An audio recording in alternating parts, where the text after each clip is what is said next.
All right, we're live. We're out fishing on Mille Lacs. Me and Mr. McComas. How's it going?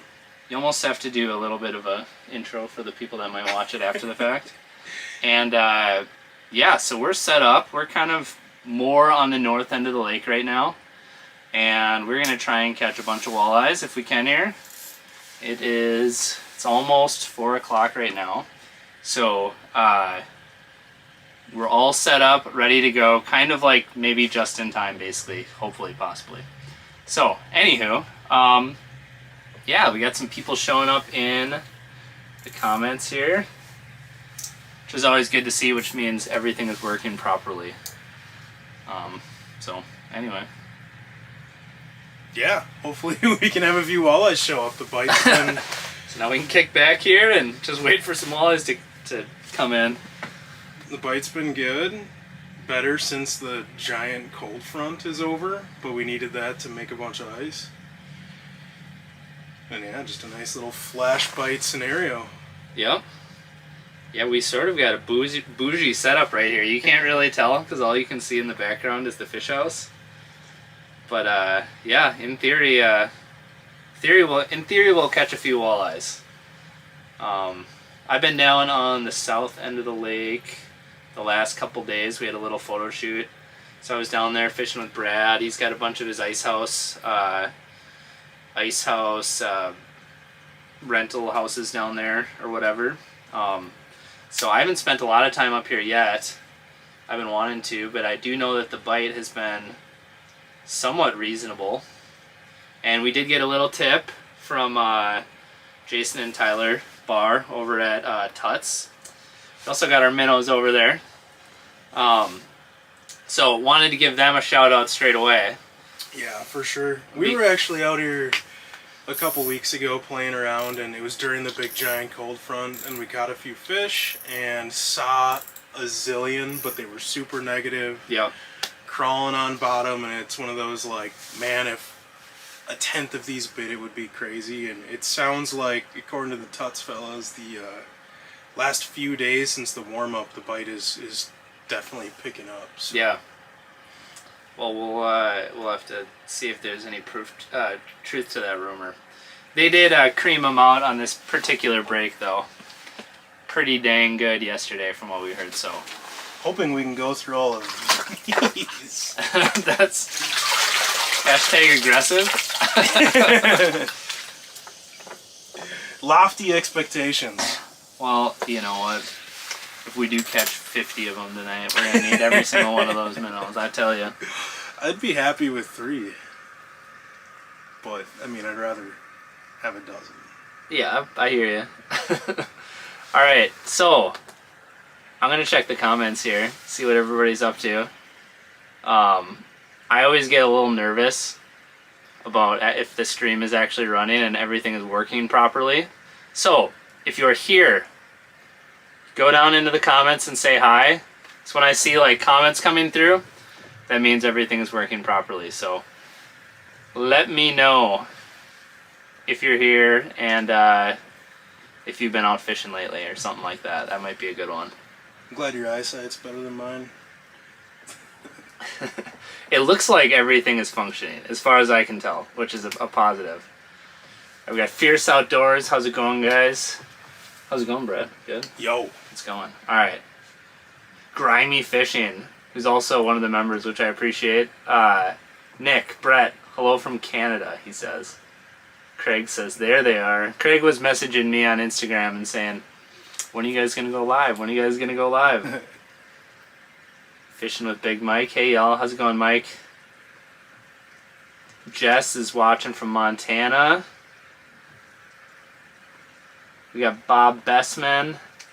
A couple buddies and I are heading up there tomorrow from South Dakota. Right on. Super cool. Mark is packing up to hammer some crappies, hopefully. Everything looks good.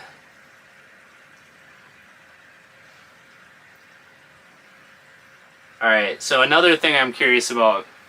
So I have a brand new camera that we're using to film this. And first of all, how does it look? Does the camera look decent? I'm talking about the main camera right here. The other thing I'm curious about is how is the audio? That is a very, very important key to this whole deal. And I'd like to know if the audio is fairly reasonable. Does it need to be turned up, turned down? Do you just hear the heater buzzing in the background and barely hear us, or what's the deal? So let me know how the audio is as well. Blurry picture. Alright, Dana. Audio is good. Okay. I'm mostly worried about the audio, honestly. Because I haven't played around with the mic. If the picture is blurry, that likely just means there might be an internet situation where we're waiting for the internet to improve or whatever. So I can see on my screen that it's not blurry, which would tell me that maybe there's a lapse in internet connection or something. So anywho. So There was one little bottom hugger. It might be a perch, but there's life. There's life. I like seeing those around too. sounds good to me. How's that for the comments, Brett? Can you see that? Oh yeah, there you go. It's all zoomed in like. Beautiful. Alright. Well, we're just going to hang out and jig and talk to you guys. I'm not being unsocial. I'm just sharing the stream on social. The opposite of unsocial. Homeboy over here is like, yeah, I'd love to hop on that live stream with you. And then all he does is just goes on social media and scrolls. Scrolling for days. Yes. This will be the first Instagram story I ever do without adding music, because it's my favorite part. Unless you want to listen to me go through Oh, we'll listen 20 to it. songs. Definitely give us that, yeah.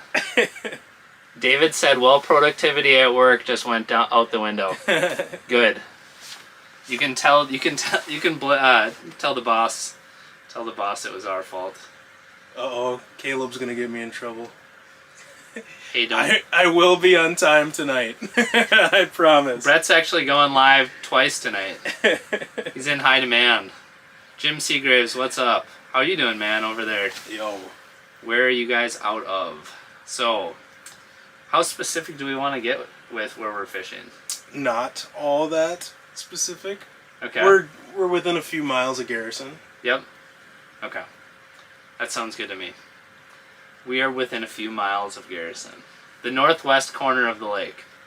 We are on shoreline structure. We are not all the way out in the mud flats. It's like kind of the last, as it tapers off before it gets out into mud, we're kind of on that last stage. But yeah, just a few miles from Garrison. Yeah. So we're pretty close. How does that fan? So I have my computer plugged in, and I have a big giant Dakota lithium battery behind me. And how does that sound? Is that loud? Is that like obnoxiously loud fan for the? It's gonna pop in like every now and then. So I'm curious if that's loud. I'm curious to see how this. I actually haven't even used this camera yet for my filming YouTube videos stuff either, so I haven't like played around with the audio or anything like that. So a little loud. Okay, not too bad. Yes, super loud. You can hear it, but it's tolerable. Okay, well, hopefully it only pops up for like 5 seconds every 5 minutes, and it's reasonable. So anywho, It'll sound less annoying than me. that's a valid point you're presenting.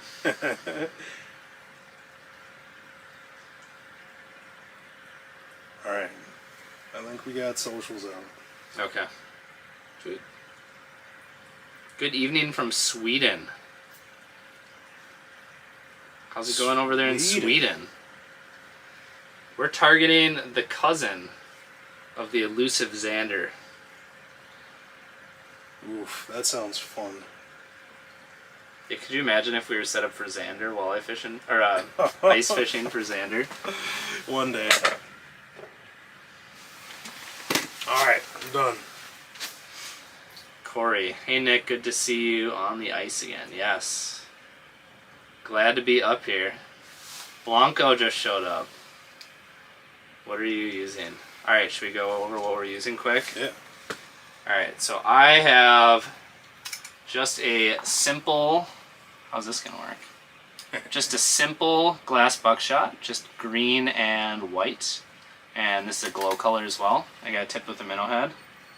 And Brett is going mean and nasty over on his side. Oh no, you got a spoon? I got two things going on. Okay. I'm gonna start with either a spoon or a rip and wrap. Now that I see what you have on, these are pretty similar. Mine's a little VMC rattle spoon. I had a silvery metallic-y color on, kind of natural, and he's got, you know, a little glow, so a little different, but I'll probably start with the old rip and wrap. Number 6, Helsinki shad, and if I have a fish come in and turn around and take off the other way, then I'll get it out of here. But I was out last night on a different local lake in Brainerd, and right away during that sunset bite, that 30-40 minutes, they were whacking a rip and wrap, and then as soon as it got a little later, they just died. And How can you not use it though if they're going to bite, right? yeah, it's Like, so fun. It's just such a neat deal. Rattle baits. I mean, they either absolutely demolish it or they want nothing to do with it. So we'll find out. Exactly. And I also have this guy tied on.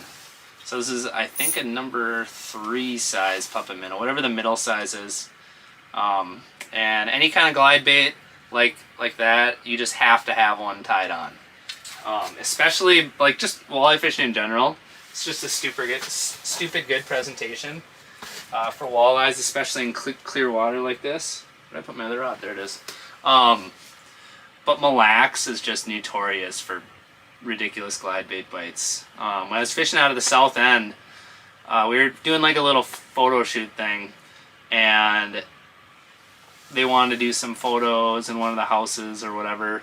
So I woke up early in the morning and I ran out into the lake, and didn't have any bait. I didn't want to wake anybody up in the morning or whatever, and just ran out with basically that bait and ended up catching a number of fish. And it's like a no bait required system to go out and catch walleyes, even on super clear, you know, sometimes tougher. Mille Lacs can be really, really good, but like, you know, it's just a good weapon of choice kind of anywhere, I guess. Yeah, walleyes are still walleyes, and especially in clear water. I would have started with one of those, but last time we were out, I broke it off, and I haven't dug out another one yet.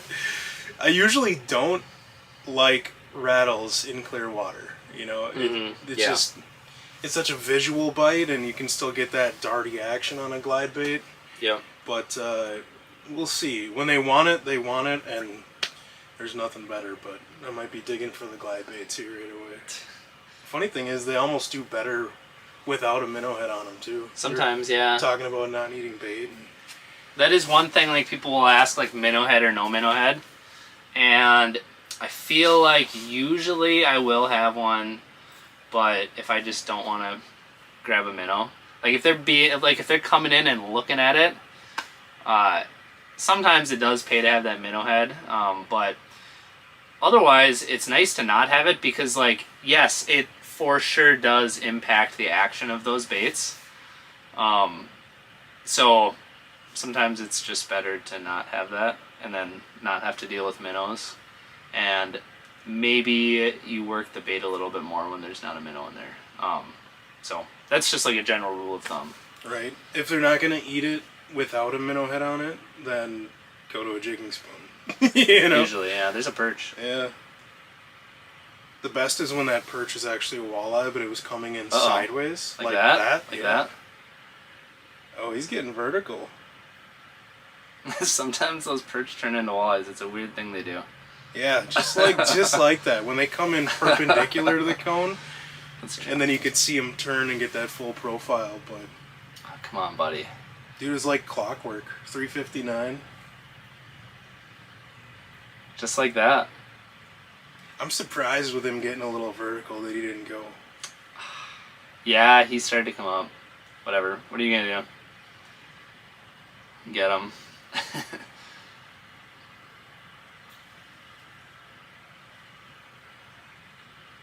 Do you have that puppet minnow rip and wrap on a barrel swivel? So if you're going to use any kind of glide bait, you have to for sure have a swivel, for sure.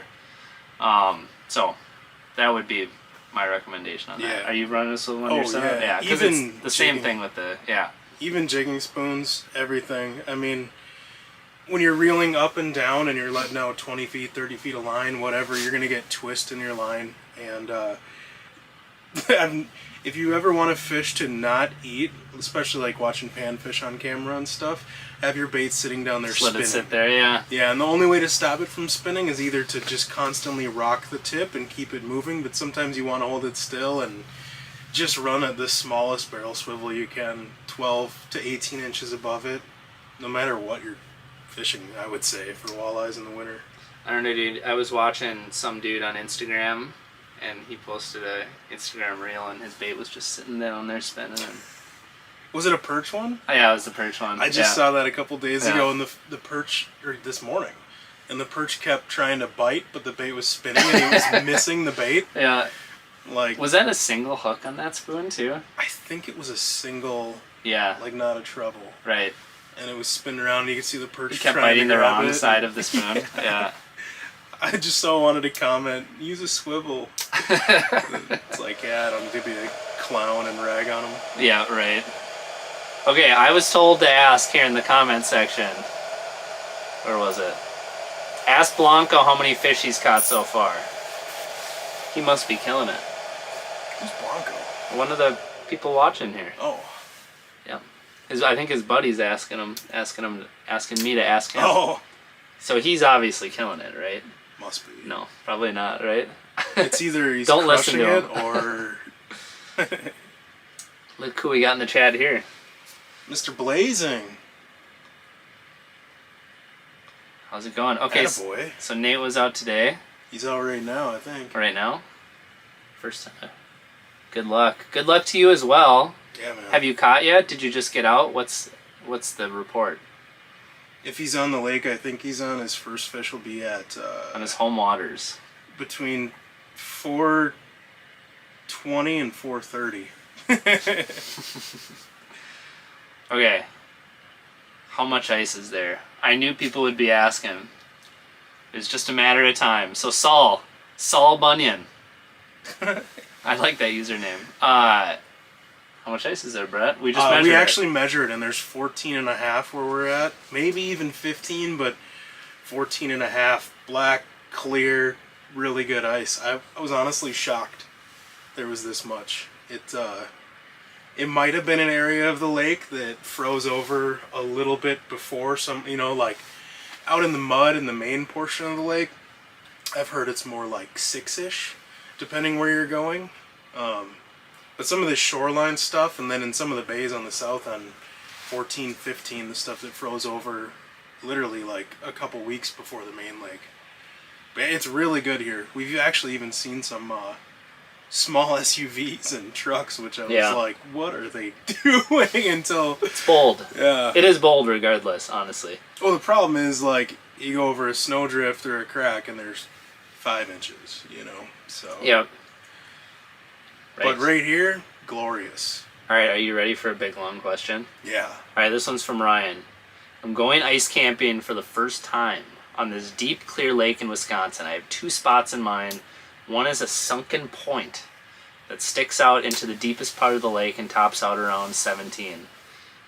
That sounds pretty money. I don't know. The other is a sunken hump that tops out at roughly 27 with deep water access that a lot larger spot, which is apparently I can't read. I think he's saying it's in a lot bigger of a spot. Which should I set up on for the night bite, primetime bite, and where in the spot should I set up? You want me to jump in? Do it. Yeah, if you're looking for prime time and night, I would be on that slow tapering point. If it's slowly tapering out to that deep water, that basin, that sounds like money. And especially if you're looking for overnight active fish sliding up there, And if you want to go hop around during the day or early afternoon, then that deep hump you're talking about sounds like money in the area out around that. But if you're primarily looking for where to camp, for me it'd be that the tip of that tapering point. Yeah. I would agree. If you had to choose between two, and both of them look like they're super money, I mean, for overnights, I would lean on the side of the shallower. Yeah. And we're in the time of year where, you know, I would have almost leaned towards that hump. It's midwinter, even though it feels like early ice. It's end of January. But the fact that you said it's a long one that extends out towards, you know, the main basin or the middle of the lake, that's money. If it was just like a basic shoreline point, you might have more fish this time of year on some of that main lake structure. But we're also still seeing fish on shoreline stuff, so it's a weird year. I don't know if anybody really knows, like, are we in midwinter patterns? Are we... I know. It feels, for me personally, I feel like this is like early ice. Like, this is the first good, like, freeze up, and like we're just starting to get thicker ice. Guys are just starting to bring vehicles out, or should just be starting to bring vehicles out. So to me it feels like it should be early ice, and the bite should still be like like pretty good. But also the calendar says almost February, and the angle of the sun says almost February. And yeah, so I don't know. Yeah, what a wild year. But like oxygen levels should still be like early ice. Right. Weeds should be kind of like early ice. I mean, it's goofy. And so far this year, I guess I've seen, or I guess in the last week or so, I've seen both patterns. The lake I was on yesterday, I was fishing a main lake hump. Tops out in like 13 feet of water, surrounded by 30, 40, 50 foot stuff. And there was walleyes crawling all over that. But the day before, a couple days before that, I was fishing a shoreline deal, a little sand flat, and there was fish on that. So I think there's more fish on that shoreline stuff than a typical year. Yeah. End of January. Yeah. But I mean, we are like truly into the middle of, like, by now we would be complaining about how stupid the walleye fishing is, because it's, you know, because we're in the middle of the deep freeze. Be going for crappies instead. Yeah, right. So, yeah, we'll see. It'll be interesting to see how it plays out. I'm hopeful that, I don't know, maybe it stays good for a couple more weeks here. And I mean, imagine if we had like a super nutty good bite, like all the way into February, you know? Well, the cool thing is these fish haven't been pressured. You know, normally it's been. Yeah, true. Yeah, there's no houses out. Right. Well, there's some houses starting out here, to now, like, finally. But you don't have like the cities out, you know, in the lake, like crushing the crap out of the fish. Yeah, like if you want to run out into the mud out here on Mille Lacs, you could go do that, and you don't have to zigzag through the houses to get out, you know, on different spots on there. So that hump I went on yesterday had no holes drilled on it or anything anywhere. It was so weird, and maybe that was part of the reason they were crushing a rip and wrap right away. Yeah. They hadn't seen a bait since November. You know? Yeah. It's tough to say. Okay, how deep are you fishing? So right now we're in like 20-ish feet. We're right on the edge of like a good break. So we're kind of sitting near the top of that break in about 20 feet. Yeah, like 10, 15 feet behind us is like 23, 24.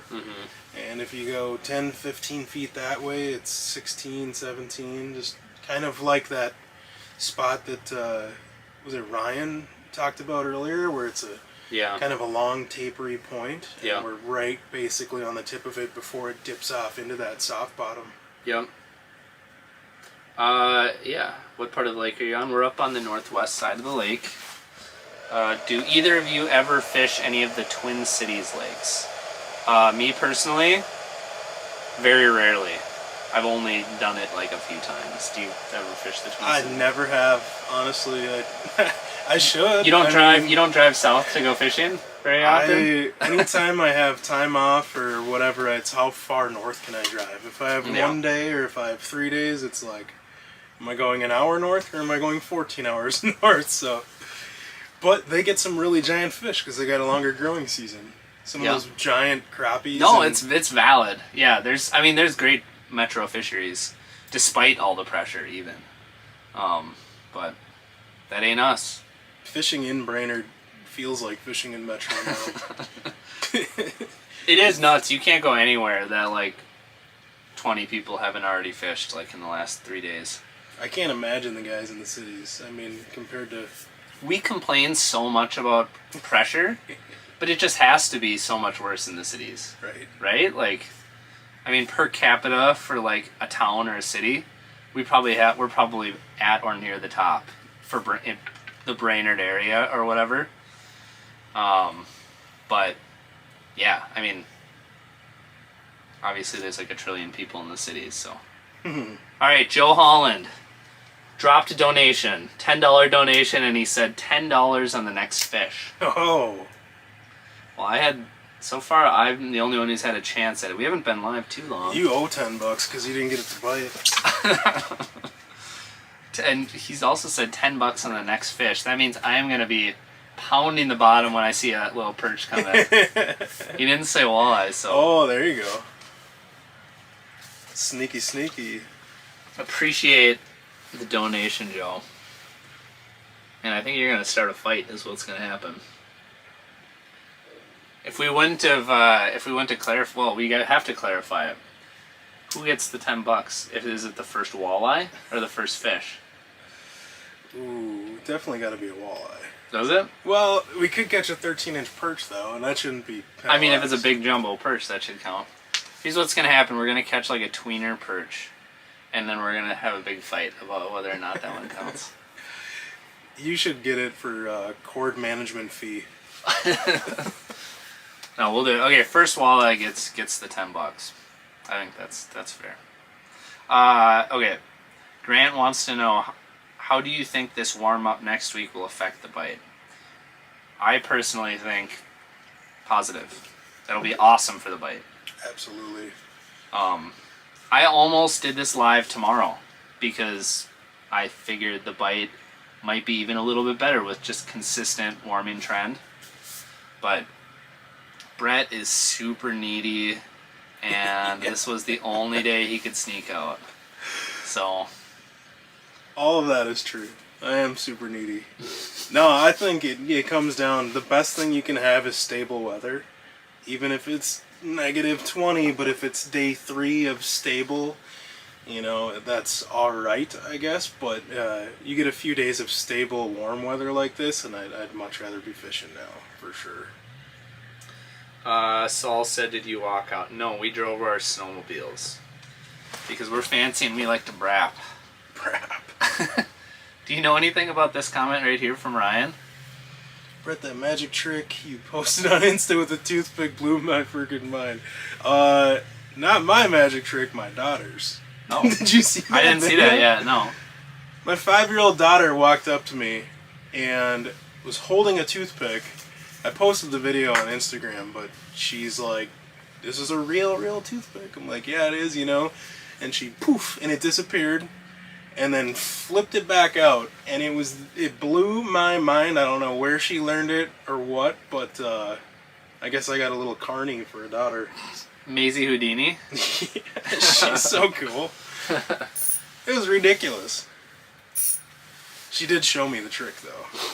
I tried to do it, and I couldn't do it. Yeah? Yeah. Have you seen many people get out to the mud out there, really want to go out there, but resorts are advising against it? I feel like I should publicly advise against it. There are people fishing in the mud.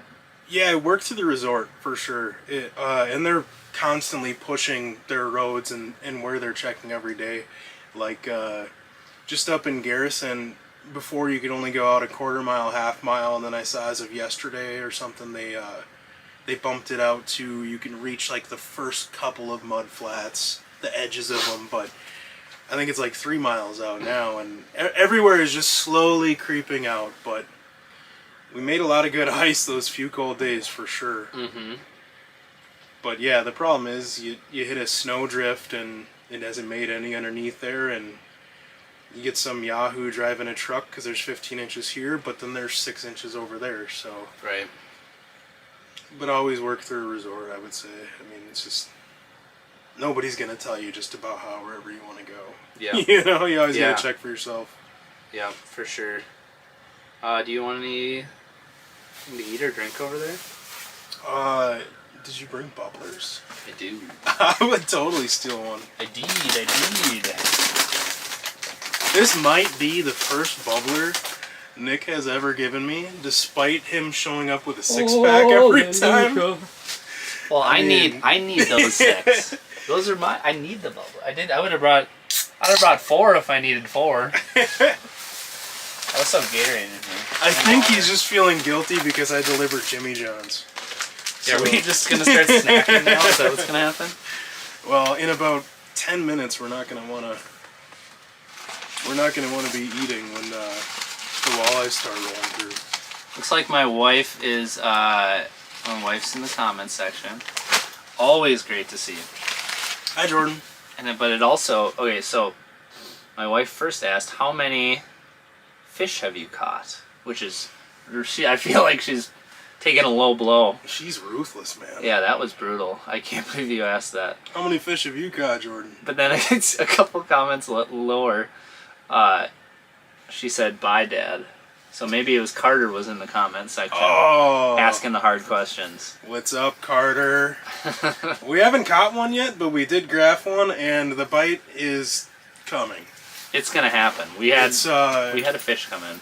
4:30 has been like the magic time. The other day, I caught one at 4:15, and I was shocked that it came a little early to the party. But it seems like a half hour before sunset to a half hour after is the best on all of these local lakes around here.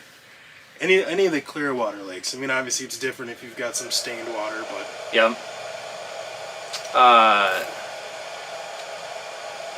Yeah, I mean, it's only 3:30 Mountain Time right now, so we've got some time. mountain.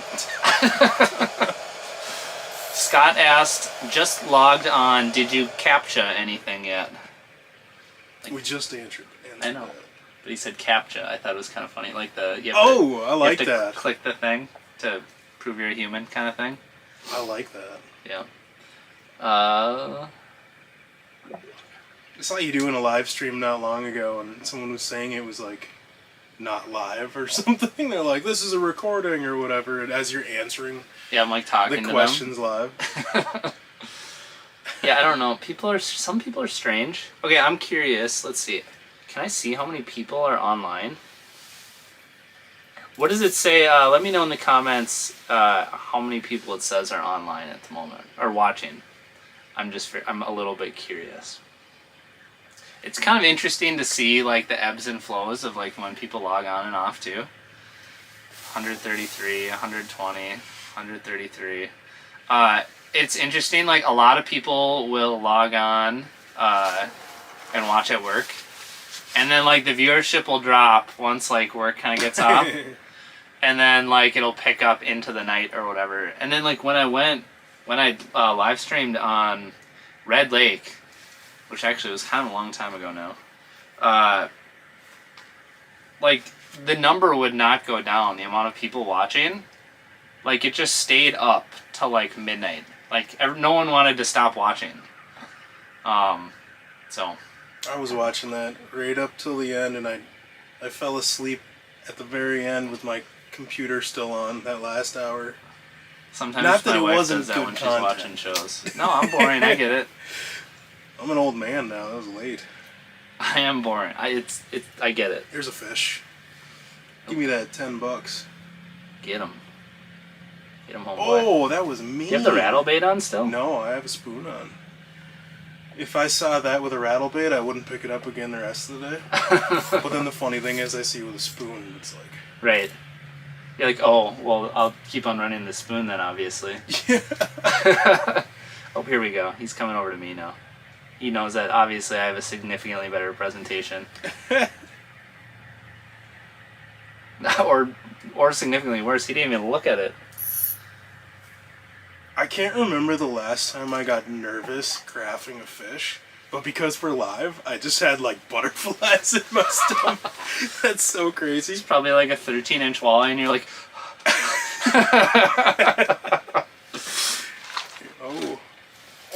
oh yeah, shoot. You want me That to was scoop? awesome. Should I sneak around the side and scoop? That kind of came in pikey, but it feels like a walleye. We have so much stuff in Oh, here. yeah. I don't even feel like I can like reach. That's got pike vibes.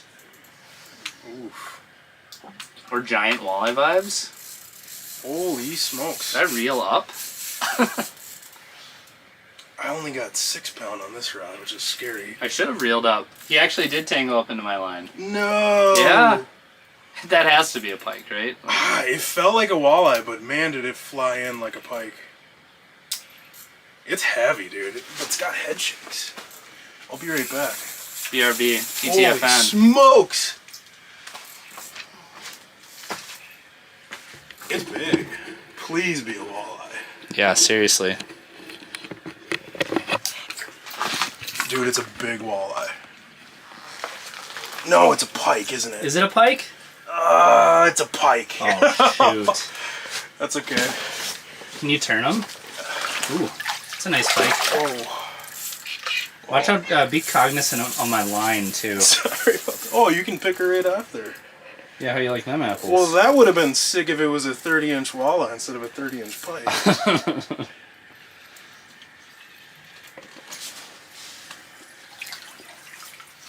Ow. That's a spicy little pickle. Get that popped off quick. Wow, that's a pretty good pike, And then I'll actually hold it up.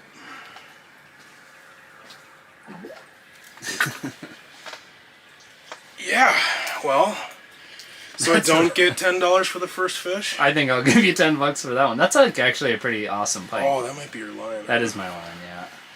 Sick. Well, it was fun. Look at the back on that thing. That's a good one. It was real and it was fun. But was it real fun? See if I can get your line off of him enough to let him go. You should definitely do that before she goes back down. What a mess. Yeah, this is... I'm just going to hold the camera instead of helping you. You obviously don't need any help. I can't figure out what it's stuck on. Is it in its throat? There we go. Oh, there we go. Okay. Alright. Yeah, that's a good one. That's a big old pike. Some of the Canadians are laughing I'm at trying us not for... to let it splash everything. Some of the Canadians are laughing at us for saying that's a big pike, I'm sure. Yeah, around here that's a good one. And I don't even have to retie. Big enough for the lakes I fish. You might want to reel up. I should probably reel up, yeah. I think I'm still standing on your line. We'll figure this out. Man, for a second I thought it was a walleye. It was like head shaking. Leave it to pike. Oh. You owe $10 for that Slimer. Double or nothing. Shoot, good point, buddy. Pay up. Was that Joe? I think a couple people were saying that, but that was blazing. Tell him he better be paying attention to his own lines. And- It's about go time. And Mille Lacs fishermen as well. Let's see here. Pike, yeah. That was not the fish we were grabbing. People were doing the. People knew. People knew before we knew that it was a pike. Yeah. Ryan wants to know where he submits his stories for top fives of the week.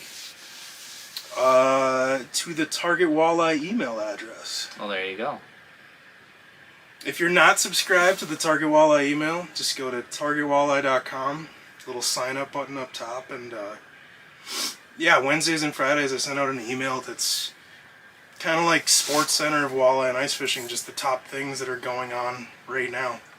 And you can click reply directly to that. Alright guys, let me know in the comment section too if you thought the whole hand holding the camera for Brett's battle was good or not. So maybe it like janked up the camera and it was stupid and whatever, so I'm just curious. Okay, I'm gonna scroll back up. I saw Mr. Pinkala had a question. Chef. The Chef Pinkala. Do you change up techniques / presentations for targeting larger than average walleyes? Or do you find you stick with a standard presentation and just run into better bites? Yeah, that's a really good question. It depends on the lake. One thing that I've noticed for sure is a lot of the shallower bites. We catch a lot more bigger fish when we're fishing weed line stuff. And you have eater size walleyes, 13 to 18 inch mixed in. But we catch a lot of big walleyes each winter, fishing like 16 to 18 feet on the edge of that cabbage coontail mix or shallow sand. And you don't get as many fish fishing like that shallow sand stuff, but you get big ones. And Mille Lacs is just a lake where you could definitely go up and do some of that shallow stuff at evening, whether it's gravel or sand. And when I say shallow, on Mille Lacs I'd be, 7 to 11 feet or so. And you don't get as many, but they're nice ones. But also on this lake, you could be out in the mud and catch 7 small ones and all of a sudden a 26 or 27 incher. You get them mixed in for sure, but for me on a lot of the other lakes around Brainerd, whether it's Gull, Pelican, North Long, all of them, that shallow or that clear zebra mussel water, it seems like fishing the edges of those flats where they dip off into deep water and fishing right on the weed line. We get a nice number of big ones mixed in. Presentation, do you feel like there's a big difference with bigger fish, or is it kind of... Oh, there goes my minnow head. You like how that just falls off like that? I was just trying to see if that was a minnow head or that was my minnow head, yep. Yeah. Oh no, wait, it wasn't. Well, something casually fell down there. Little perch bopping up to take a peek. Maybe. Presentation wise, it's 50-50 for me. The stuff I catch big fish on are the same things that I catch the small ones on. I mean, around here. Here it's heavily pressured. I mean, maybe not Metro Twin Cities pressured, but it's pressured, it's clear water, it's short bite windows. Jigging spoons, glide baits, ripping wraps, it depends on the day, but a lot of the big fish come on a dead stick or rattle reel or set line too, with just a plain, whether it's a tiny treble hook and a fathead or shiner. The best way I can describe it is when you encounter a walleye of any size, that fish is either not gonna bite, like pretty much no matter what you put down there. Yeah. Or it's gonna bite something or some number of things. So my thought process with that is like, sometimes if you're working a walleye, I'm distracted by random stuff falling on the screen there. Sometimes like that big walleye, the only way you're going to get them to bite is with like a little micro jig and like a minnow on it or something. And then other times, like having that big large profile of like a rattle bait is just going to fire that fish up and he's going to bite, and that's going to be your best bet. And like sometimes that's a small walleye that comes up and creams it, right? Like each fish has their own thing kind of in mind when they're hungry or somewhat hungry or whatever. So to me it's like more fish to fish, but like it does seem like sometimes like a bigger presentation can do it on some lakes, but then other times, it's the biggest walleyes will bite the smallest thing. So right, it's more, there's definitely not a rule. It's more like the spot and the lake than it is, I would say, if you're fishing, I don't know. Yeah. Like right now, we're not going to catch a bigger fish because we're using a bigger bait, probably. No. And a lot of those probably other clear lakes, it's more the type of structure and the spot you're set up. Although some guide on Lake Winnipeg might say, yes, you got to have whatever, the big rattle bait, or I don't even know. Maybe it's the same for them, where it's less relevant or less important or whatever. So yeah, those aren't even walleyes; those are aliens. Yeah, those don't count. They're literally green. So okay, our good buddy TJ Erickson said, "I tune in all the way from Jamaica just to see a pike." Nice fish, Brett. Hey, thanks. At least it was a good one. I didn't even know they had internet in Jamaica.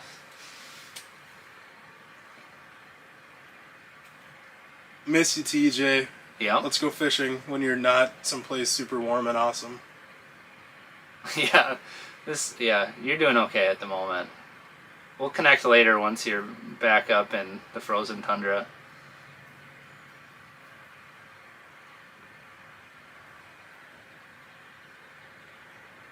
Matt said I had fabulous camera work. That's awesome. That's good. Yeah, I didn't even realize you could pop that thing off of there with all the... Well, there's no chance you'll be able to figure out how to pull it off, by the way. It's like a little switch. So anyway. All the booby traps of wires. Headed up to Winnipeg soon, asked Sam. I don't have a plan yet. But, yes. I am this winter. Probably. I don't have a plan, but I really, really want to. Details TBD. That's where I'm at with it. So. Samesies. Trying to work out a couple trips. You still got your minnow head over there, Brett? One of the guys is concerned about your minnow head. I have a feathered treble on, so I'm not all that worried about it, but I suppose I could check. I do. But yeah, that's another little nugget is I put feathered trebles on anything that I'm using, basically, and there's so many times where you miss a fish or whatever, and to have that little feathered treble hook on there, you still got something for them to focus on. It's kind of dancing and breathing in the water, and when the bite's going, I don't even worry about a minnow head. If they're coming up and sniffing and turning it down, then absolutely put some flavor on there. But you get the ones that come in and they're either gonna annihilate it or not. It depends on the mood. My wife put in the comments, we were actually talked about this earlier in the video, earlier in this live stream, I should say. But someone said my wife said in the comments, remember that one guy who thought the live stream wasn't real? Yeah. That must have been your Red Lake video. I'm going to see if I can hook up a light here to help the lighting situation. I'm sure it looks like it might be okay on the camera, but of course I can't get that mount to work. Let's see here. I might tell you if I grab a fish while you're messing around, or I might just... Savage. I did see someone asked if we wanted to share our thoughts on the barrel trauma video from Weeb. Yeah. Do we want to talk about that? I would love to get controversial and try to get canceled. No, I've actually reached out and chatted with Aaron a little bit about it back and forth, and I've mentioned this in the Target Walleye email and stuff, that I think anything that he's doing to add to the conversation is good, because I think it's important to, I don't know if you call it checks and balances or whatever, but critiquing and analyzing, other people's studies and other people's findings and bouncing off of each other or whatever. And I think having those two sides sort of battle it out or whatever, rebuttal back and forth and stuff, is what forces folks to do higher quality research and get closer to the truth. I mean, agree. I don't know how else to word it besides that. It's awesome to see him back, waking up to Sleeping Giant, and I don't know anyone who isn't a big Uncut fan. I mean, yeah, what is someone gonna say? Oh, Aaron's videos aren't good. Like, I don't think Aaron's videos are good. I don't like them. Like, yeah, everybody should be excited that Aaron's back. Yeah, and I think it's good he's bringing attention to the whole barotrauma and delayed mortality talk, and how's that light? Is that too light? And stuff like that. And some of the stuff he says I definitely agree with, and some of the stuff he says I definitely don't agree with. So it's different for different places, and different folks see different things. Like, one thing I'll touch on to get controversial is some of the fish that he was catching out of 30-some feet of water came up and they externally looked great. We have some lakes around here where I catch a crappie in 27 feet Every Or single fish 37 you feet. catch out of 27 on certain lakes, all of their eyes will be like blowing out. Well, not just that, like they're instantly bleeding. Or yeah, red mouth, but yeah, like actual barrow symptoms that you can visually see. Sometimes you don't see any, but yeah, there's like that little lake over 10, 15 miles from here that we were fishing last winter. Yeah. The first crappie I caught of the day was a 12-incher. I think that was like 33 feet of water. It came out of the hole, and it was just gushing blood. I mean, it was like a firecracker went off inside of it. And that one, I mean, it was only 33 feet of water, and it was just exploded. You know, and I brought it up slow or whatever, and so it must be different from lake to lake, because in that lake... Well, it has to be different from lake to lake. Yeah, and in that lake... Every lake is different. And yeah, it like wasn't like there was 80 feet of water close and it came out of there. Like, we were in the deepest hole in the lake, and it was 33 feet or whatever, and it was just instant carnage. But then you fish other lakes and you reel them up, and they look great, so it's interesting. It's just...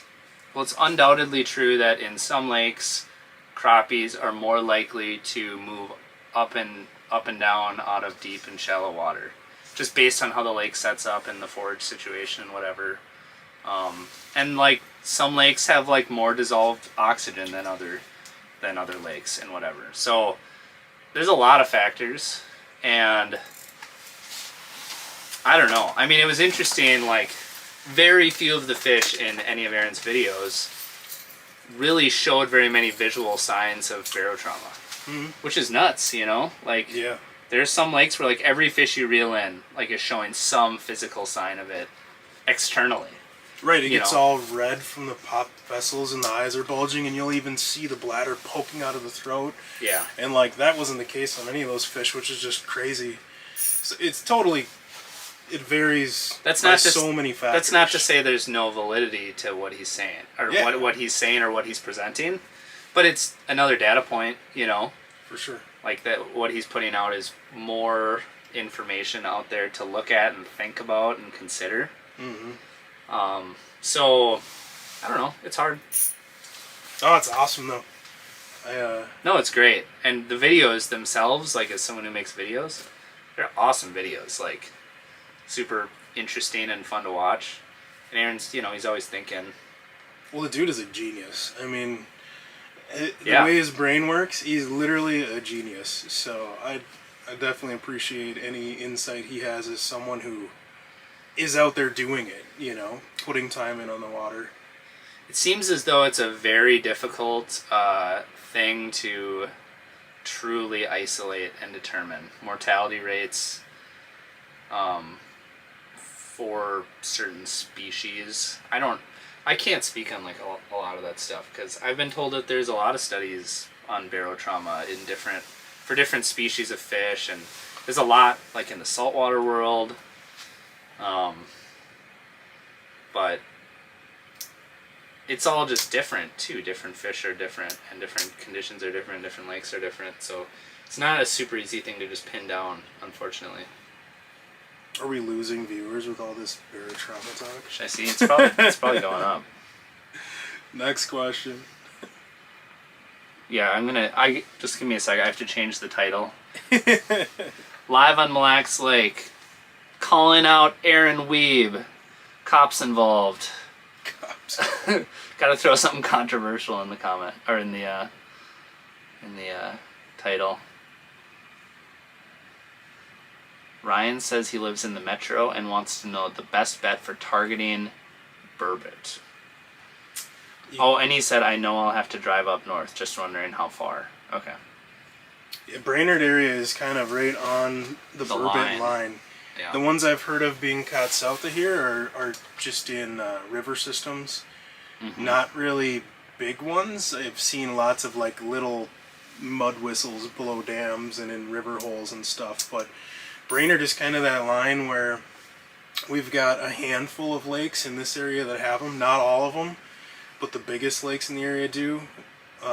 Yeah, pretty much right down the line. What's the biggest ones? deepest, they will have them. clearest, coldest lakes. And if they've got some sort of a river system flowing through them, even better. But deep, clear lakes are typically best. There's burbot on Mille Lacs, and they're making a comeback, and you know it's not really a traditional burbot lake, shallow and It is if you like to throw them on the ice.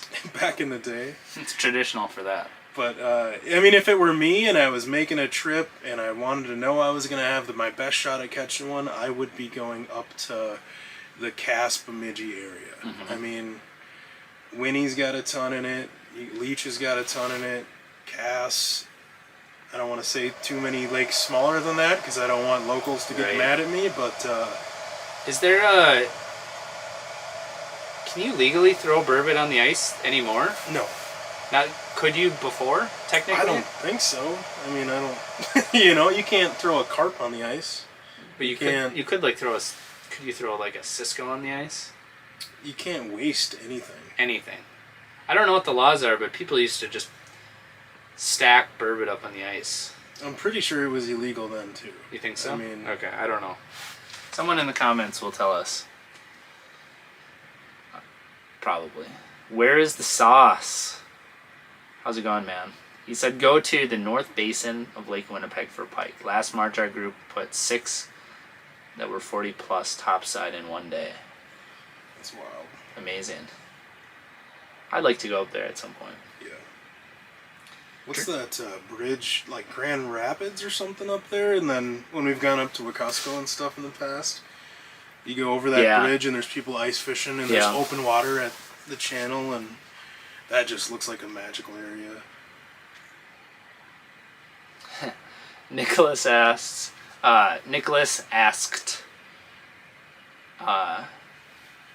he said he's here and he's working. Any plans for a burbot live stream later in the year? We'll do it for sure. We have to. TBD. Javi. How's it going, Javi? Where are y'all fishing at? We are on Mille Lacs right now. Right in the backyard. Not my actual backyard. It'd be kind of fun to live on Mille Lacs, but... No, we are on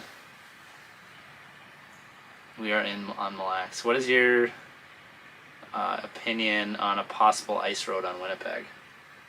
That's a little beyond me, but I've heard it's pretty treacherous on Winnipeg, and I would assume that I've been told it would be like a lot of work to keep an ice road functional out there, but Oh yeah, the lake is like 200 miles across and you get a north wind and it's like...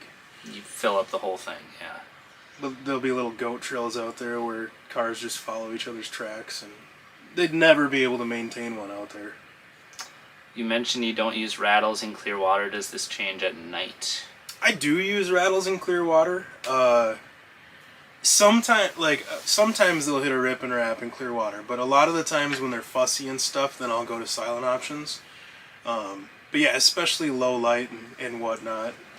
But I definitely use rattles in clear water. You just got to see on your electronics how they're reacting to it, and you don't need a live scope to see that. You could have a 1993 Vexilar FL8. And if you're having a fish coming up to your bait and you move it and they take off, maybe try ditching the rattles. But there are times when, there are times when rattles outproduce, and there are times when if you're silent, you're way better off. But we have a lot of really clear water and fussy fish. Yeah. So. Yeah. Yeah, it's tough to say with the rattles. I would say it's maybe a little safer to use them at night, but all in all, like if it's too loud, and the fish are sensitive to that, then it's going to be a negative. And it's day to day. Day or night. Yeah, right. And it's minute to minute. Like yesterday when I was out and I caught 3 and lost 1 on a rip and wrap, and then all of a sudden at like, it must have been 5:30 because it got dark. They didn't want anything to do with it. And then I went down to a tiny little 1/8 ounce jigging spoon and a dead stick. But for that like 30-40 minutes before then, they would come in and demolish a rip and wrap, even though there was a dead stick just 5 feet away with a live minnow, a fathead. I'd watch them swim past it and go for the rattles rocking down there. But then literally just like a light switch, boom, they wanted nothing to do with it. So it's day to day, but it's literally even hour to hour or less. Yep. Yeah, agree. Definitely agree. I was expecting to see a few more walleyes. Yeah, I don't understand what's going on right now. I don't either. Do you think if we were 10 feet to the side in a little slightly deeper water, that would have made a difference? You know, right away, but right now... This should be good. Yeah. I mean, it's not over yet. It's not. It We're ain't still, over. But I'm surprised we haven't caught a couple in the last 15 minutes. Yeah, this is sort of the window. Yeah. Tim asked live stream the Eel Pod Festival. There is no Eel Pod Festival anymore. It's over. It's done. Too many people were leaving garbage on the lakes. They should have made a law or something about it.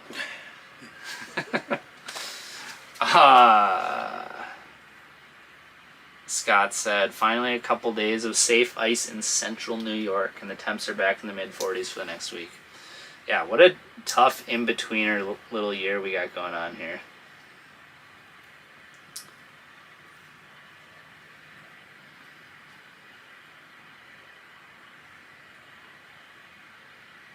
Where's the sauce? Said, nah, man, don't go all the way to Grand Rapids, lol. Just drive 1 hour north of Chalet Beach. Must be like Hecla. Spot close to Hecla. You knew. Brett knows about Hecla. Luke asked, you guys agree Seamars are the best bang for your buck ice reel? Question mark. There's a lot of options out there, but I love them for the price. They are a good bang for your buck. This For one's sure. like kind of a decent bang for your buck. I mean, it's still $100, but Oh, I thought you had no, your fancy... shoot. This one. No, the ballistic. Yeah, Yeah. that one's not really a bang for your buck, but for half the price or less than half, the Fuegos are good. But yeah, Seamars are good. What are a couple other good bang for your buck ones? Sedonas, Samars, Fuegos. I know my our buddy Brad Hawthorne is like some of the Cast King ones. He's pretty impressed by those, and those are super cheap. But I haven't played like with the Cast King or like the PC Fun or any of those like notoriously cheaper money brands or whatever.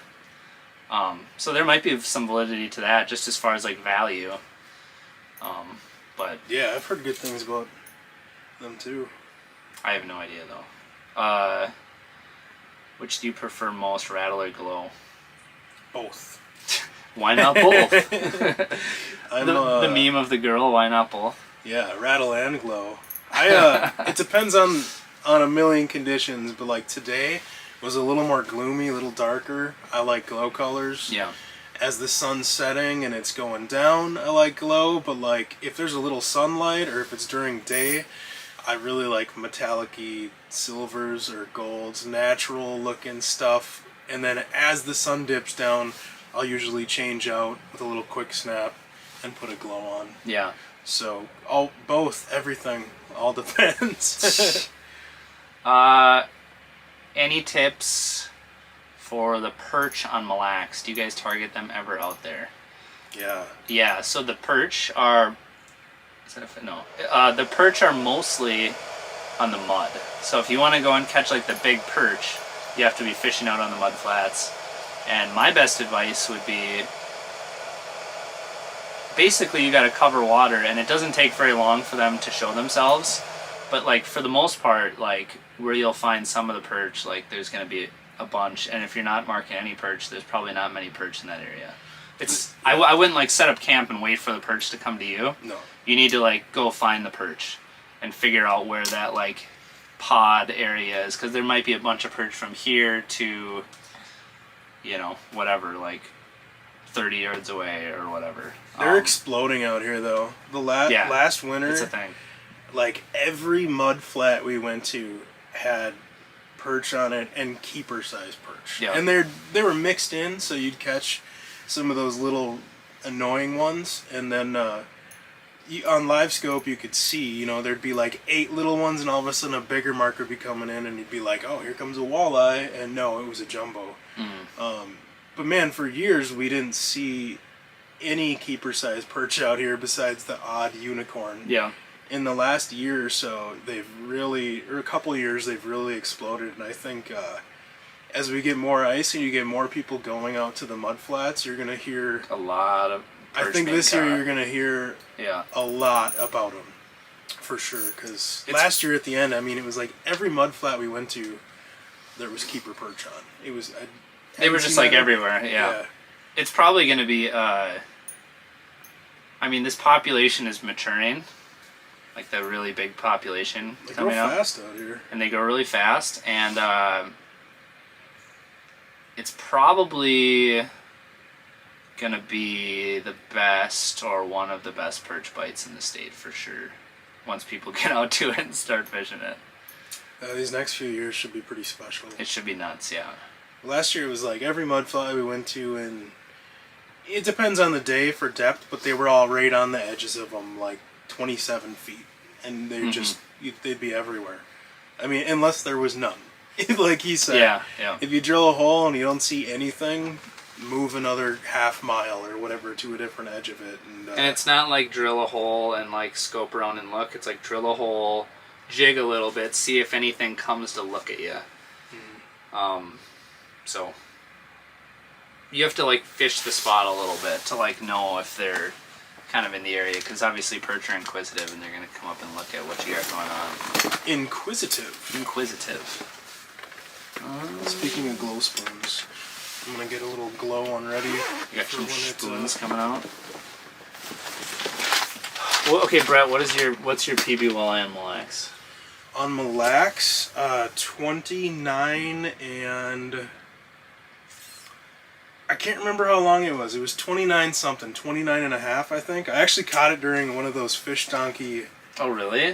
Virtual derbies on a Ned rig in like 9 to 11 feet of water. I find that weird that you'd catch it on a Ned rig. That's not something you do very often. Yeah, right? But yeah, it was skinny. I didn't even weigh it. I mean, it was probably 6 pounds, 5, high 5, 6 maybe. But 29 something.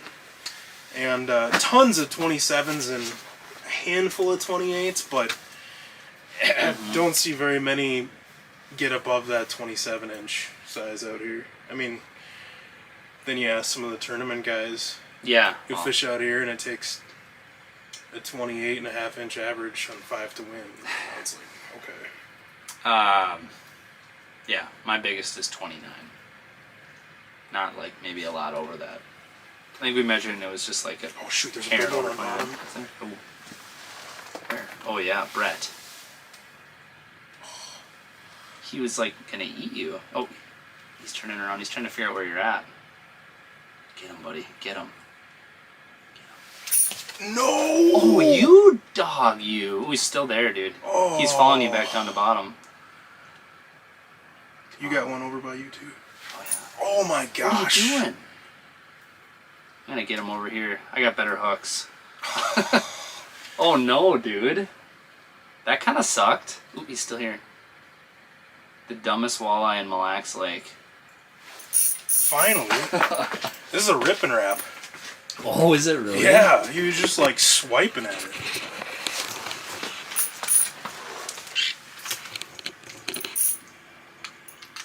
Get his head turned up. Shoot him. Shoot him, Comey. Oh, that's a good one. That might even be... Do you think that's a slot fish or a little, if I could grab a little above? Don't worry, it's live. Yeah, I forget. Can you just cut that out? Look at that thing. Dude. That's a gorgeous fish, dude. He must have just been like swatting at it. Rattlebait fish. Yeah, baby. What color you got? Oh, Helsinki shad. There we go. My fave. Yeah, dude. I can't believe he thumped it twice and he was just frantic trying to find where it was still. No bait, straight up rattle bait. Obviously when I'm grabbing a fish, I'm not doing the big giant rips. I'm going to let him go. Get the line off of there. Oh, but once I'm graphing... Thanks, dude. Then I'm just rocking it in place and letting the tail kick up. and slowly rising to pull away from that fish. I think it's fair to say you get the $10. I'll allow it. I tried hard to not. Missing that thing twice. That was wild. Dude, congrats on catching the stupidest walleye on Mille Lacs Lake. Well, see, and that's like, dude, he wanted the rattle baits. He wanted that big profile and rattle and thunder down there, and you know, just fired up different type of fish. That was cool, dude. $10 fish right there, says Joe. Boy, there we go. That was embarrassing for a while. Did you see there was another one down there over by you? Coming off on the left there, yeah. It's just when they want the rattle bait, they want it. And that was a perfect example. That was cool. That fish was like, that thing is mine. Isn't that nuts? It's crazy. That's why I love fishing with them so much, and I almost always start with it. Yep. Then when you get turned down, then I slowly get more finesse. But if you start, there's another one coming in from the bottom right. You saw that flickering on bottom. It looked like one was sneaking through there. Maybe I'm just jumpy. You're just jumpy, boy. No, that might have been. Yeah, I mean, you can't tell me that profile didn't have something to do with the fact that that fish wanted that bait so bad. Dude. Or it could have been an super angry walleye, and maybe if Red had a spoon, you know, like it would have worked either way. But at the same time, that big profile, maybe that fish was like, that's what I want. So, you never know. There's a little something on bottom. Tight to bottom, though. On which side? Just under me. Oh, yeah. Not a rattle bait eating type of fish. It's apparently not.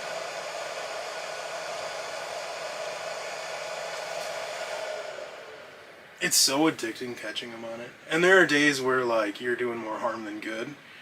But the days where they want it, it just is such a fun feeling. That's so dirty.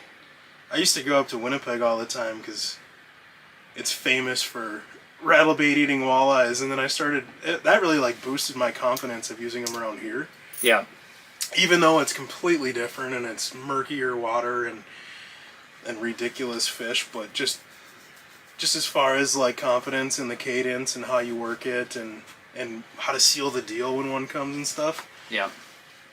I don't think I could have had the confidence to do it down here otherwise. I mean, well, you have to develop your confidence. Yeah. In some way, right? What do you think about developing confidence in a tactic by watching someone else do it on a YouTube video?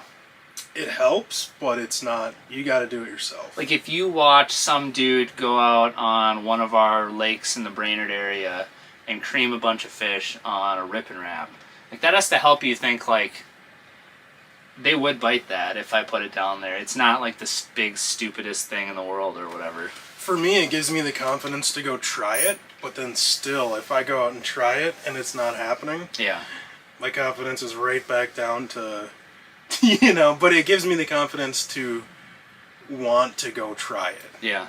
But then I need to have that day where I catch them on it, otherwise yeah, it might be something I don't ever do again. Well, it's different levels, right? Mm-hmm. You personally catching a fish on it is going to give you more the most confidence. But I do feel like some people probably watch like Clayton's videos or our videos or Tom's videos like for down here and whatever, and glean some level of confidence seeing other people catch them. For sure. Even better on a live stream.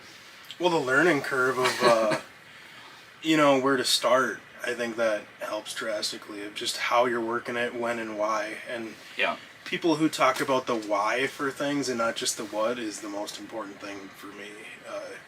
You know, especially with trying to get the confidence in a new technique, is what are you doing and why are you doing it like that? Yeah. Yeah. Okay, so Taurus, Lawn and Snow said, unless it was already mentioned, what sorcery lets you live stream live scope? Sorcery. It all starts with an HDMI cable, and from there, It takes a lot of digging on YouTube to find out how to make it all work. Lots of trial and error for this guy, and it has to be a GPS maps unit. It does, because yeah. they have an HDMI port or HDMI plug, and right now it's the only model that does. Okay, I think you gotta tell Joe thanks for the $10. I'll believe it when I see it. That automatically goes into your account. It does. So I'm gonna have to shoot you a Venmo on the $10. But thanks, there. Joe. I appreciate that, man. And like I said, I'm actually gonna cord management fee for this guy because you can't see all this, but all the setup for getting this live stream going is ridiculous. And Nick has spent so much time dialing in how to do it, and yeah, the least I can do is let that stay in your account versus making you. We'll see. I might have to buy you a fancy beverage or something. Oh, yeah, I thought I heard you say cheers. I'm like, is he trying to cheers me or something? Nicholas wants to know, running that sexy Tuker gold and black. Oh yeah. Tuned up custom rods Commander. For those who didn't see that, it's all blacked out, carbon fiber handle, and then it's got gold recoil guides, a little gold trim. And I actually saw it at the St. Paul Ice Show, and I was like, this thing is coming home with me. And I held it like this the rest of the show to make sure nobody else could snipe it. All right.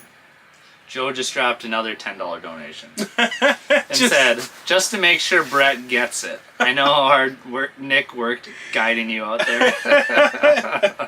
Joe's the man. That's awesome. Dude, thank you. I finally got to meet him down at the Joe is the St. nicest Paul dude. show. He is so cool. And his videos are awesome. So if you guys are watching this right now, Joe is from out in Maine. And Joe is a very cool guy. Joe makes videos. He has a lot of really cool ice camping videos, but he fishes for a lot of stuff, and he just built like a cabin in the woods or something. I'm still waiting on an invite to go check out the cabin, but no. He's a savage. I've gotten the invite from Joe already to come on out. You've actually fished with him, right? Yeah, we fished here in Brainerd. But I want to go over and fish with Joe in Maine because he creams the big crappies. Dude, he's in some contest right now. I don't know if it's over yet, but there was a fish donkey contest for largest crappie. And I saw he was leading it with like a 16 and a quarter. I think, yeah. And then there was that dude who always catches big ones in the cities, Sean Ricegraph or something. Sean's somewhere down in the metro, and he has a 16 or 16 and a quarter and is right up there in the leaderboard too. I've never even seen a 16-inch crappie. Yeah, Close, I haven't but either. I've never seen one in real life. So Joe said, "Oh, dude, you got the open invite. You know that. I do know that." And then he said, "Crappies have been tough this week, though. Little over a 15-inch average." That's so ridiculous. It's funny because he's not lying. What rods do you guys use? Okay, so this right here, what I have in my hand, is a 38-inch tuned up Commander, which is wait, is this a Commander? No, this is this one is the Commander. So this one is my favorite, like, bigger bait rod. And then I also have the 38-inch Power Precision from Tuned Up. We literally have the exact same rods right now. Did you know that? Do we really? Yeah. Yeah. So those are just like my two favorite walleye rods. So anyway, so I actually somehow lost my Commander and my Power Precision like 2 weeks ago. So I actually had to order 2 more. So I actually copied Brett. There's one. Oh, it came in fast. Why are they all on your side? Because I got a rip and wrap. Well, maybe I'll call some in and then they'll slide over to your... Yeah, how about that? I'm going to try to just slowly keep pulling up. Oh, he barely ticked it. Did he just nudge it? Yeah, just barely ticked Where'd he go? Oh, there he is. You can only see He's you facing now, but this he's way coming again. for you. Whoa, look at this. Oh. Oh, Oh my word. What in the... What in the... Dude, I'll get this wild little walleye one is out of that? your way. Look at that. Oh, Brett, he's going to come in and cream it. Look at that. What? How is it over there with all those fish? Just checking you out. There we go. There you go, buddy. Get that double, man. Another one on the rattle bait. Here comes the double. This will be wild. Come on, buddy. I'm just watching yours versus paying attention Yeah, to you mine. should land that big. You had the big one, didn't you? Or is this the big yeah. one? Get him, buddy. Get him. I'd love to film you right now, but I really want to catch this second fish. Yeah, doubling up would be ideal. That's a nice walleye. Here he comes. Hello. Oh, denied. Hello, goodbye. One on the screen. Hello, goodbye. No, he's coming back.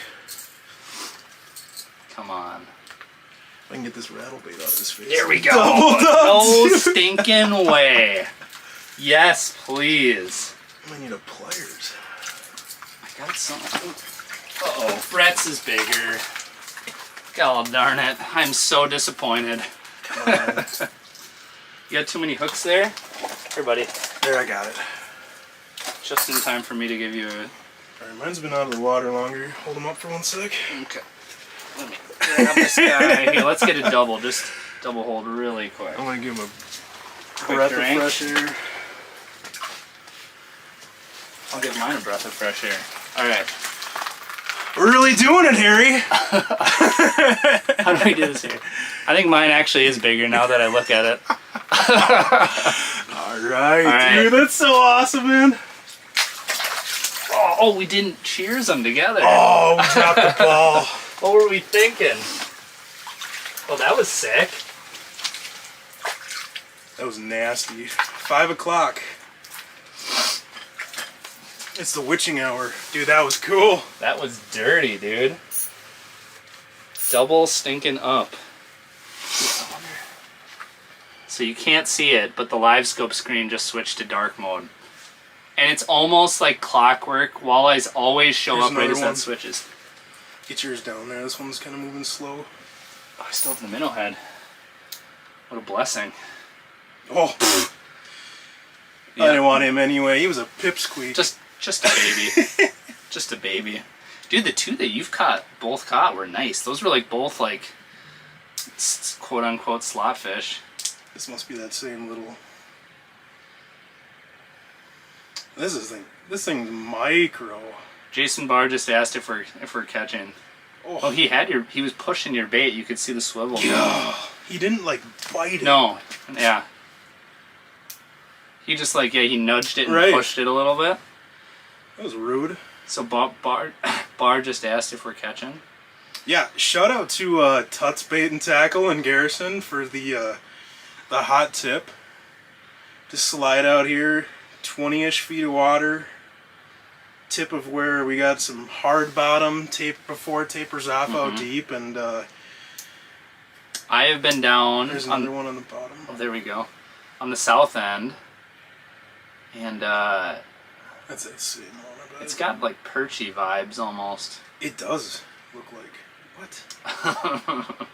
Come over here for the Yeah, spoon. get him over to yours. I have smaller hooks than Brett has, so come on over here. I may have to switch to a hard bait, and this is how this is gonna go. But Tuts is awesome, man. They got everything there. Yeah. It's nice having a place like that in this area, because for a long time we didn't. And Seems like they've always got they've got a crap load of baits, but then it seems like they've always got seems like they've just always have like good minnows too. So yeah. it's a go-to stop. Oh, and it's convenient. It's right on the Bermuda Triangle of Garrison. But like tackle is sick that they actually always have. Like if you want to go buy Ned rig stuff, you can't go to most local little bait shops and get Z-Man TRDs or whatever, short shank tungsten jigs and stuff like that, and they have it. So Right. shout out to those guys. Yeah, heck yeah. You need to catch this one so he leaves me alone. Should we try it? Yeah. Should I drop down there? Yeah, I'm gonna leave it here till you're down. My minnow head apparently fell off. Apparently. I don't know that it's a walleye. I'm sure it's a nice perch. Or maybe not even nice. I'm sure it's a perch. You're running out of time because I forgot I got an extra one here. I'll just keep them. I'm ready. You can want me to drop? Yeah. Drop down. I'll be on this side here. I'm sure I won't get tangled in your giant rattle bait with all the treble hooks. No, you'll be good. Murda's in the chat. Well, Murda, we did just release 2 walleyes at the same time, so. Alright, let's see what that thing is. We did double up on Walters. A jumbo perch would be nice. That would be pretty cool. It's kind of a weird spot and time of day to catch a jumbo, but it does look like it. Technically, it's still light out, even though it doesn't feel like it in here. Oh, yeah. There you go. Oh, he did have it in his mouth. Obviously not a big walleye if you're tearing it out of its mouth like that. What's the bet? Is it a jumbo perch or is it just a small walleye, like a 11-inch walleye that the DNR says doesn't exist out here? They don't, Brett. We haven't seen one today. You got about 10 more seconds. I'm getting antsy. Put me in, coach. Oh yeah, he did bite my bait. Yeah. That's more than you can say. You can grab your spoon too if you want to drop it down into him. I don't know why you would ever sling a spoon again tonight. Oh no, You're full committed now. I'm ride or die on this, at least until it's dark, and then I'll switch if they get a little more negative. This is all you. That perch is you, man. Did he get your minnow? Nope. Surprisingly not. Murda on the tube. Alright. Murda, where are you at now? I think I just saw a video and you were up north? Jordan just said no, Murda, they aren't. What is she talking about? We're catching a little bit. Actually, this is reasonable to catch a handful of walleyes, and The double was so cool. the double was nasty. Actually, the conversion rate on fish that we've actually seen has been pretty reasonable. I'm about to try to just spook this thing out of here. Do it. I should try to catch it and see what it is. Here, I'm going to set my rod right here. If anything comes up, you do a thing, but I'm going to go to the bathroom here. Potty. I'm going to go make a potty. Try to read comments, although I'm half blind. Oh, I got him! Oh. Perch or small walleye? Perch or small walleye? Small walleye. Small walleye. Who'd have thought? So this is the year class that supposedly doesn't exist out here. It doesn't, Brett. Where it's about 10 inches. Oh, sorry. I didn't know where the camera was. Future 27-incher. And there's tons of these things out here. This summer and this fall I was out on the mud flats and seeing clouds of these little marks on live scope. And I just assumed that they were perch. And I slinged a jig and wrap up in there and instantly got bit, and it was one of those, like 9 to 11-inch walleyes. And I did 3 casts in a row, and they were all those almost like fingerlings. But there was giant clouds of them all over the place on the mud out in the middle of the lake, and super promising to see that. It's exciting to have that crop of young small fish coming up. Because right now there's tons of like 20 inchers, 21 inchers in here, and there's a bunch of those like 23 inchers on the top end of that keeper size class, and just cool to see a new age class of fish coming up. Are you talking about me again? Next a new age class coming up. You are like 5 years younger than me, so. I'm just a baby. Okay, let's see here. I feel like I want a little more light in here, so I'm gonna figure that out for the next moment here. You'll have to catch up on comments. I'm too blind to see that. Deal. What you need? Actually, I think I can just unplug that for now. Oh, as long as it doesn't go into a hole. This getting wet would be very bad. Nick just moved all of Best Buy. And it's so sketchy. Just so I can get into this little bucket right here.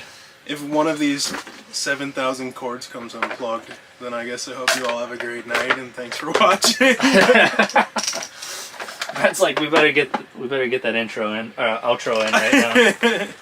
This is what I'm looking for. The cords for the lights. Alright. Jordan said, I'm just salty because Nick hasn't invited me to go fishing yet this winter. Ooh. Yeah. Hey Jordan, you want to go fishing? We should get the ladies out. I'll allow it. Maybe we gotta go fishing and then we gotta hang out or something. Alright.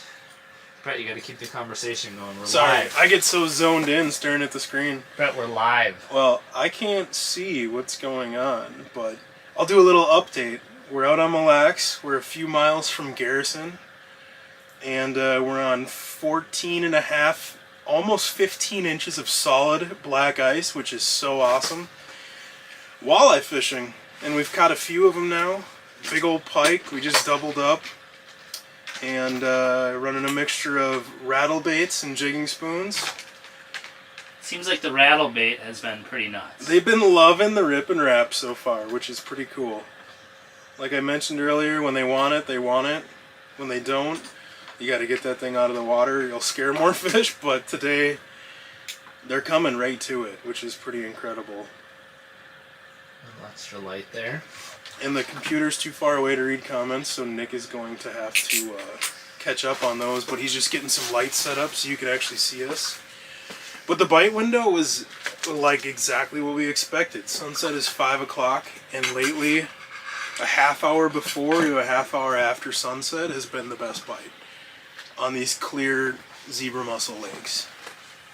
And we'll definitely still see fish after dark, and hopefully they'll eat.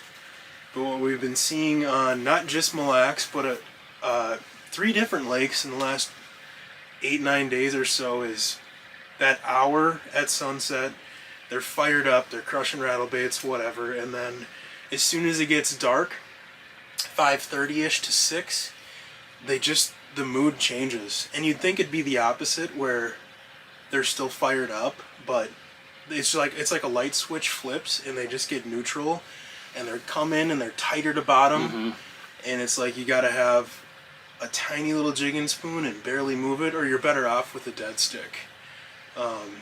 And that depends on the day, but the last week, that's what it's been on all these different lakes.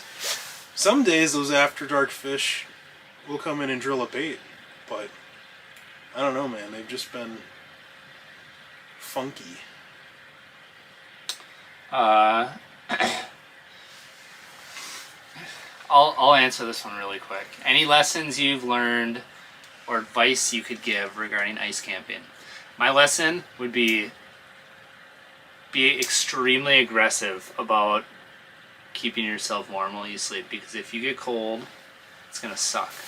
Just bringing blankets and stuff, not gonna be enough. Get a really good sleeping bag, and that is gonna like change the game. And like a good, nice firm cot. More than anything, I can tell you, foam mats on the ground. You can watch any video for random advice, but like for sure the most important, make sure you're warm when you're sleeping. That's just such a big deal. And then also another real quick one. What hub are you in? I know it's Otter, but which version? This one is the Resort. So, lighting is not too bad. I think that was before your... Yeah, that was before. Some people said you were marking a carp. Is the lake drivable yet? How thick we talking? So right now we're on, was it 14? 14.5 right here. 14.5. I can't tell you if it's drivable or not. My recommendation would be checking with what the resorts are suggesting. So, I'm not going to tell you that it's safe to drive. There's still areas with only 6 inches, 5 inches of ice out here on the main lake. Yeah, and there's someone died like a week ago. So yeah, no, don't. Just follow your resorts. I would recommend not driving, but I would listen to the resorts, and even then, exercise caution. There's one way over bottom right, bottom left, but he's creeping the wrong way. But they seem to come through in little wolf packs, so I was just saying that in case a friend shows up with them. Mr. Pinkala, believe it or not, he has a question about eating food. Oh, that is a Brett. That's yes, a big Nick? one. That is a big one. That's a big one. What the heck? I'm switching to a hard bait. no, man. I'm switching to a I'll hard use a bait. rattle bait, you use a jig and spoon until I get at least 6 so we can see what they want. 6 up on me? Yeah. That was awesome. Oh, that's a big one. This is the biggest of the night. If I can get his head turned. Oh, man. Dude, I can't even see the rattle bait. It's so deep in there. Oh, Brett. Oh, what the heck, dude? You can't even see the bait. It is so far. You think he wanted that? I think he was just taste testing. Holy smokes. What the actual heck, Brett? Okay, this is how you lose a hand. Can you just chill on the big fish for a minute? Never. I should grab a pliers. You have a pliers? Mm-hmm. I could have just asked about that right away. Thanks, dude. So that is another one. Another one. Another one. On this is a number 6 Helsinki shad rip and wrap. When they want the rattle bait, they want the rattle bait. That one might be pushing 27. I mean, that's nuts, dude. That's a good one. All right, let's That's get a her big back. old walleye. Oh, that was awesome. All finned out and perky. Oh, Dude, this is so fun, man. that's nuts. Man, I could not get that thing's head turned up right away, but then when I could see that I couldn't even see the bait, I felt a little more comfortable about that. That was nuts. Yeah, you should put on a rattle bait. You think I should switch baits, maybe? At least like a puppet minnow or something. The problem Something is, with a little more profile. once it gets a little darker, they probably will want Well, if we nothing get to do with it. then if you get turned down by a couple fish, then you Yeah. switch. It is what it is, I guess, right? I don't know. That's what I'm gonna do though. I can't not put on a rattle bait now. No. And they've been thumping it. Other than that one that was weird and And swiping at it. you are not using a glow color.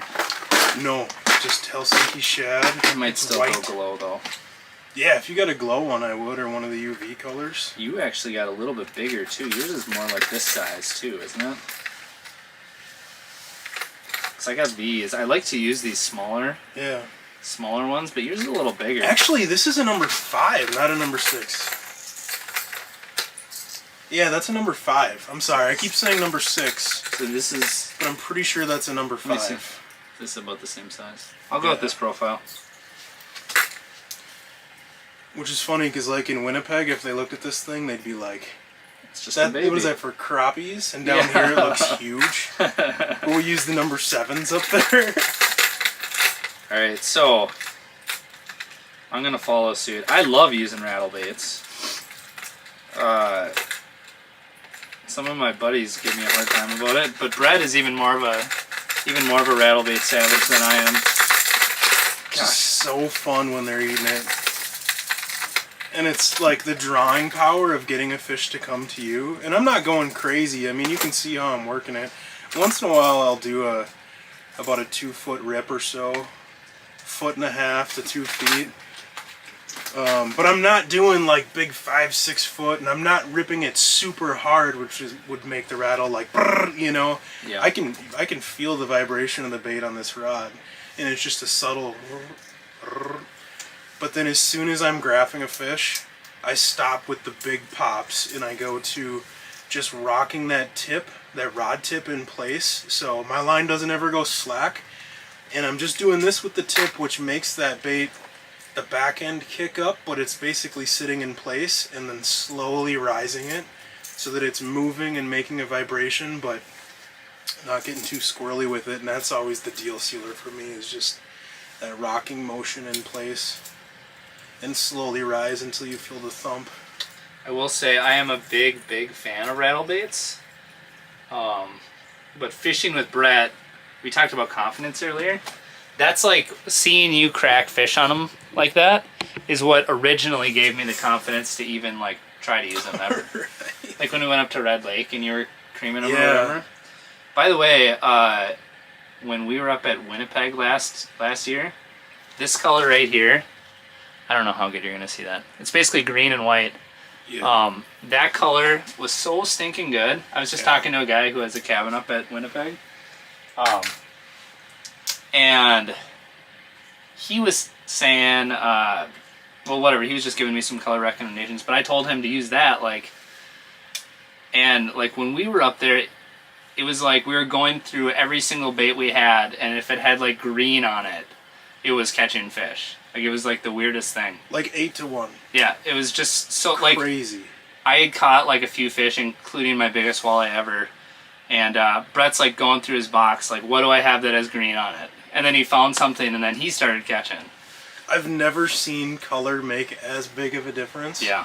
Ice fishing ever as that time, and one other time on Upper Red Lake, but yeah, that was the most obvious. So with that said, we're not using green.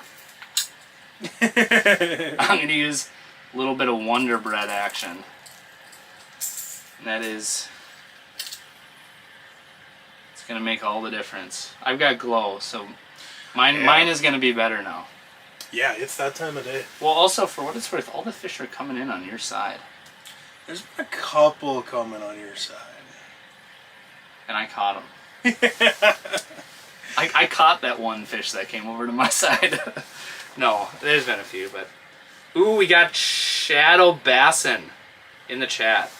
Shadow Bassin was the MVP of the chat last time, because we were getting all of the updates on how many people were in there, and then also keeping track of how many fish we caught. So that was, I like those stats, because here's the thing, tonight it's gonna be tough. I'm not gonna lie, it's gonna be hard to keep track of how many walleyes we've caught, because it's gonna get just wild and crazy here. But how many have we caught so far? I've caught one. You caught 4? Is that correct? Or no, 3 and then a pike? 3 and a pike, I believe. Okay. So we have the current... Or was it 4? I'm not sure. You caught that one very small one, and then you caught like... Did you catch 3 good ones? Yeah, because I got that first one, and then we doubled, and then the little one, and then just the big dog. Yeah. So that's 4. Is that 4 total for us?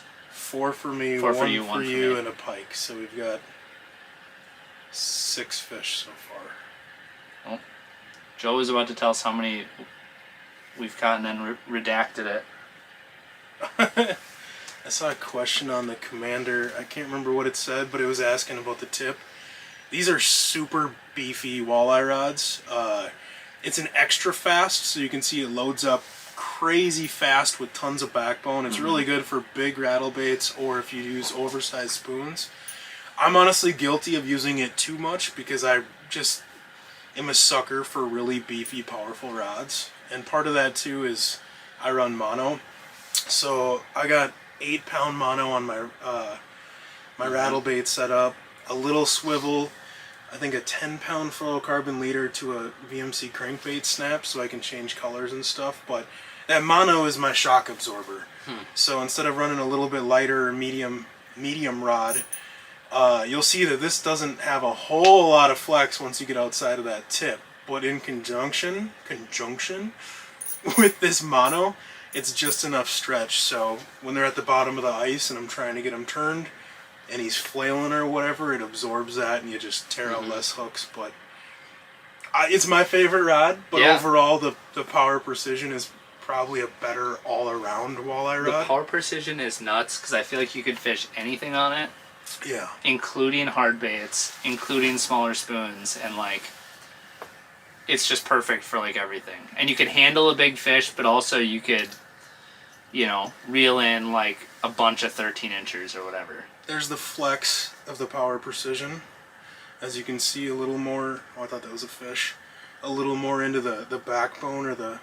It's almost a little deceiving when you look at it. It has even like more power than it looks like, but it does have a lot of feel. Because I'm cranking on this thing right now. But as you can see, the difference of that, you see where that flex is, that load.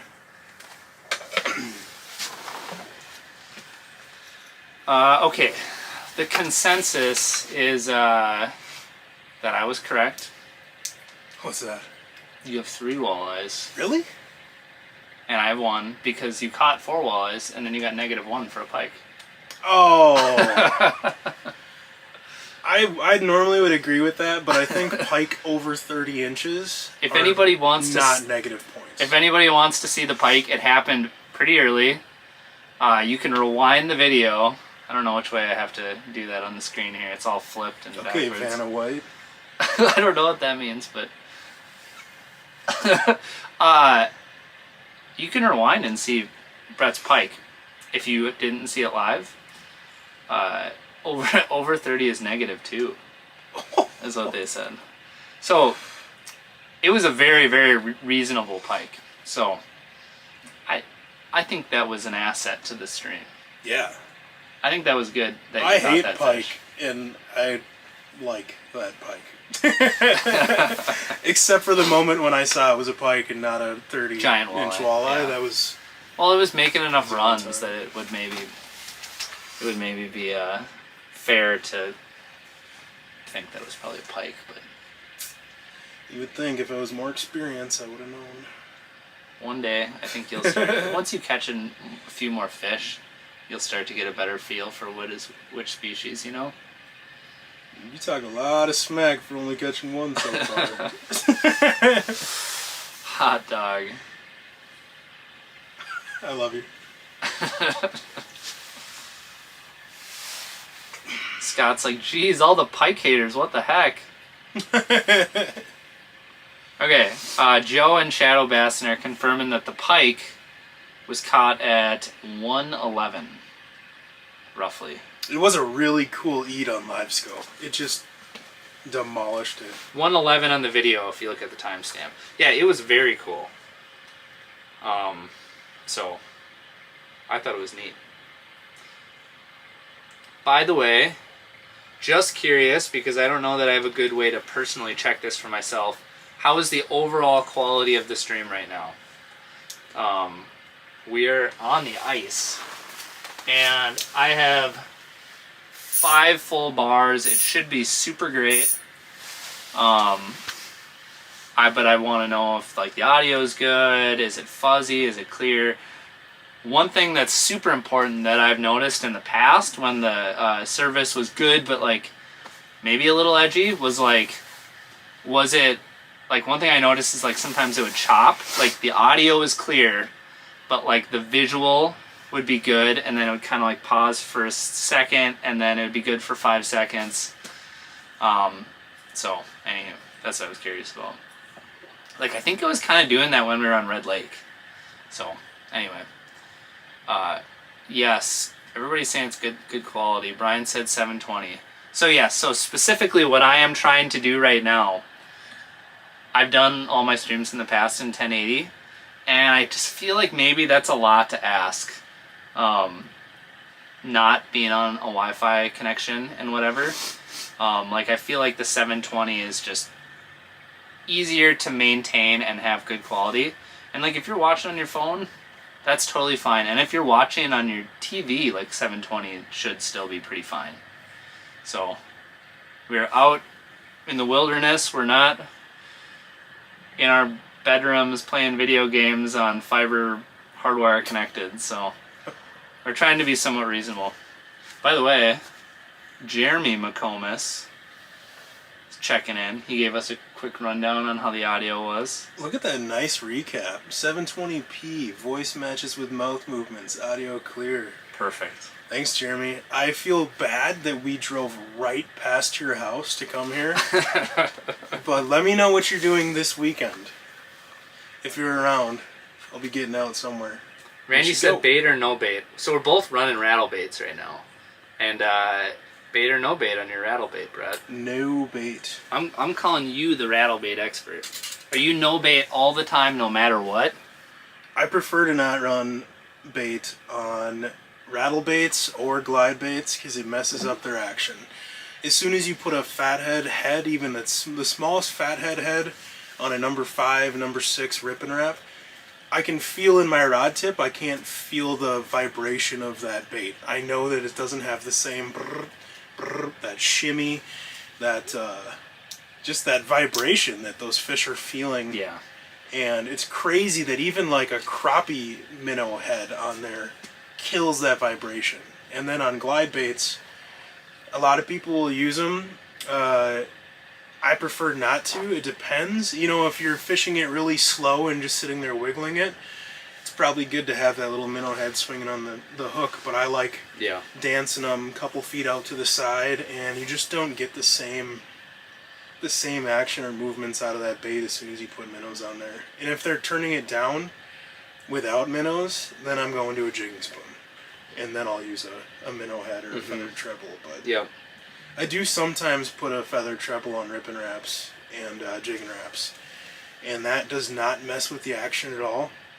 And it does give it a little extra movement down there and a little something. So that's a nice little trick, is little feathered treble on those. Yeah.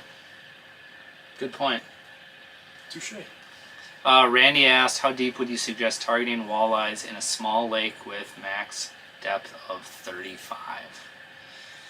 My 2 cents would be, if there was more information, it would be like, is there structure, are there weeds, or some of those shallow lakes can be murkier lakes or whatever. But if it's like a smaller lake with weeds, would be some considerations. I would look for cover and structure, and I wouldn't even consider depth to be like a factor.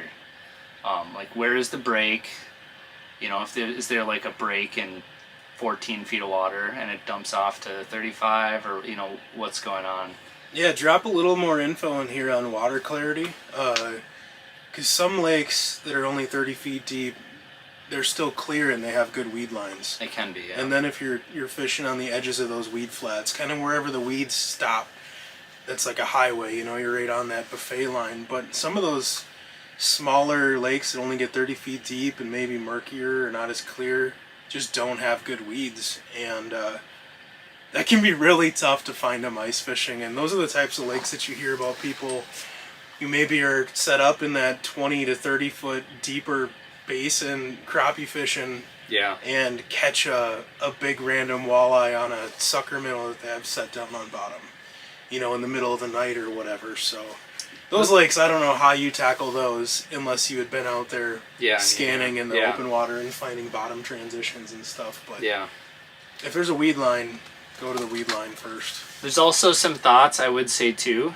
Lakes like that, especially if it's smaller, you can cover a lot of the lake and get a lot of great info if you set up some tip-ups. Tip-ups can just be... We get so obsessed with jigging, and every video you see, everybody's jigging, they got their live scope screens, and everybody wants to catch them jigging. Or I shouldn't say everybody, but most people would prefer, the hand-to-hand combat of jigging.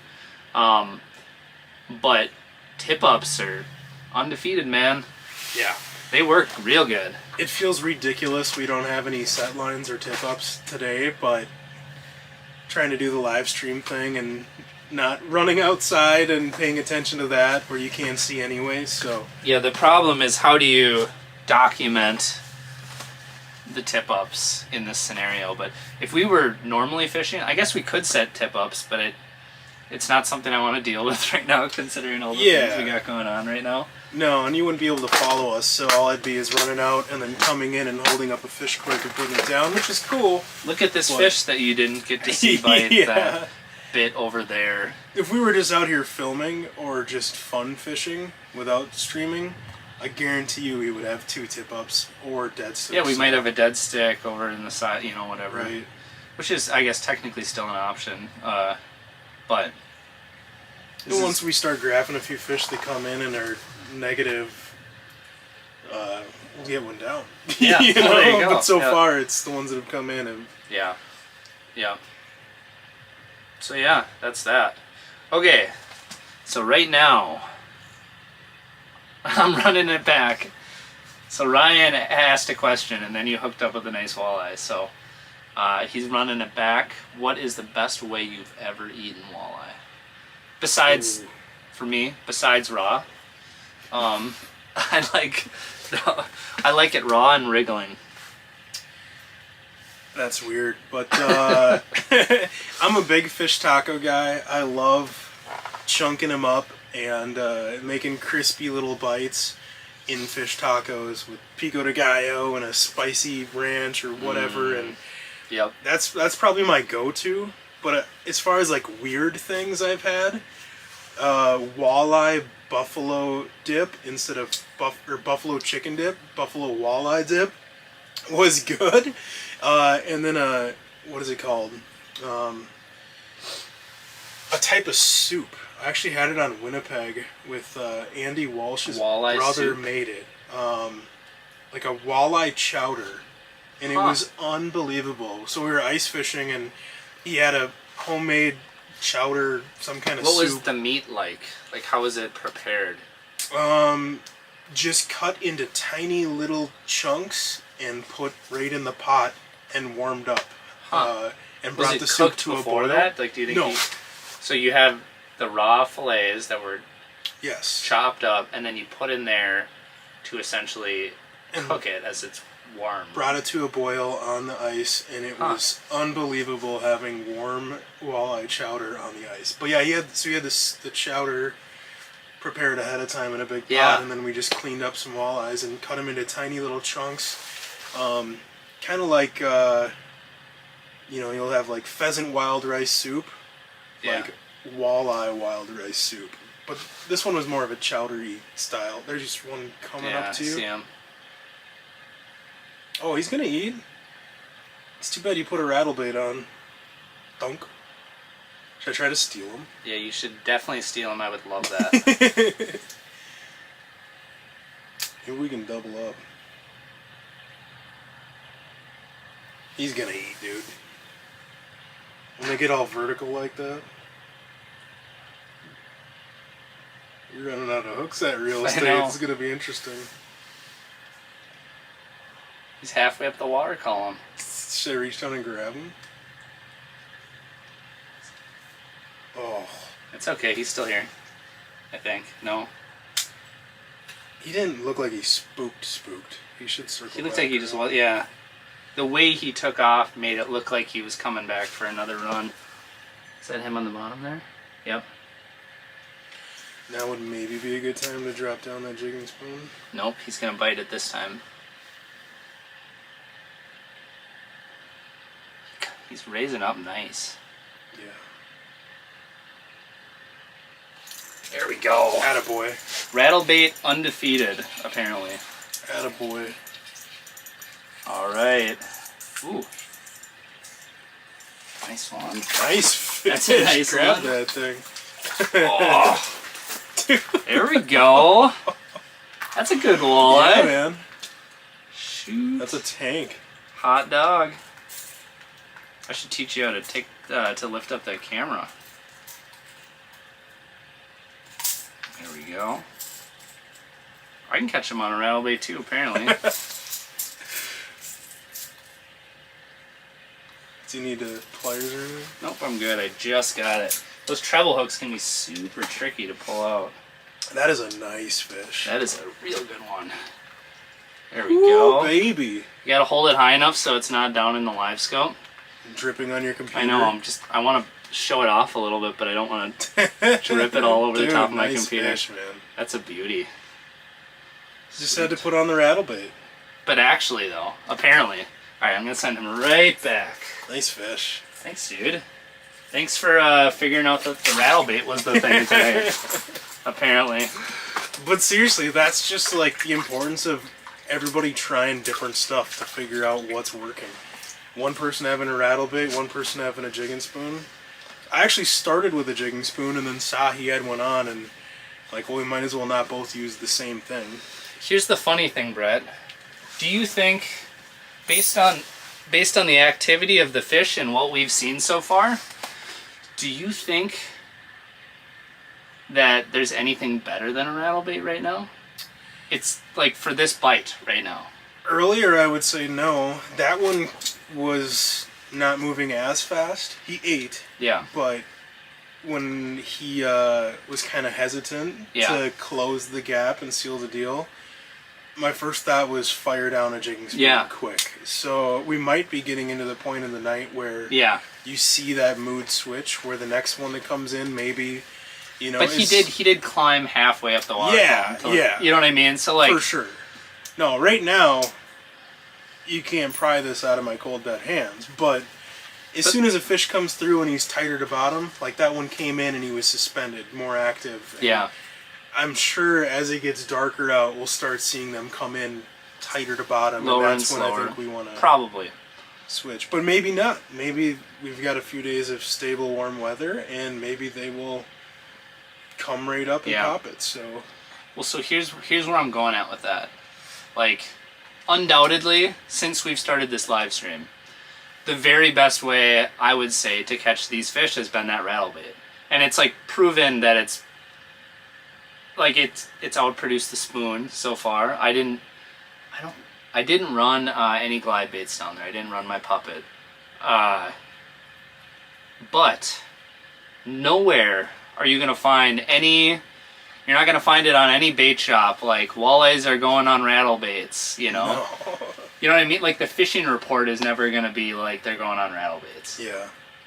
But they also might not be going on rattle baits tomorrow.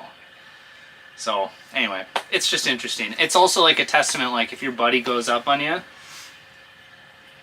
I mean that's kind of like a people are aware that maybe you should switch baits if your buddy's catching more. But like always for sure, like if you're fishing with a buddy, definitely do not fish the same bait as him to start off the day.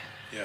Only until it becomes very obvious that there is a specific presentation that they want, do you switch. And not do you switch, is like, that's when you may like run the same bait as your buddy. But otherwise, like if Brett's like, man, I just have a lot of confidence in a spoon out here, and you know, that first fish that came up was slow, so like I'm just gonna rock the spoon, you know.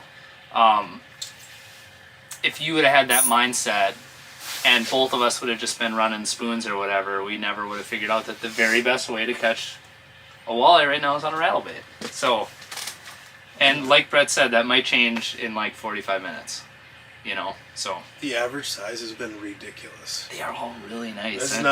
It's not normal. Normally the average size is that 20, 21 with a 23 mixed in or whatever, but yeah, we've got some big ones. Dirty.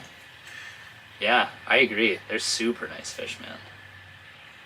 I'll also say the best way I've ever had walleye is, I think, just like tacos. I think tacos are just very difficult to beat. Yeah. Especially, and this is like another Brett trick, and I'm sure other people, but like, how many times can you dip that stinking fillet in the crunchy mix and like double crunching?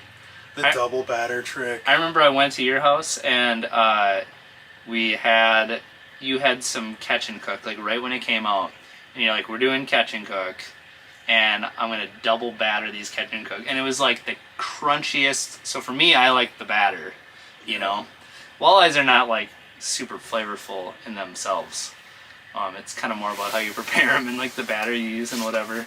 But That was the double crunch catch and cook was dirty. I can't say I came up with that. It says it right on the bag. Oh, really? Yeah, on the back there's a couple different recipes and they talk about the double crunch, and I cannot even, I don't even like eating other batter now, and I'm not just saying that because I know Jay Siemens and Josh McFadden. Yeah.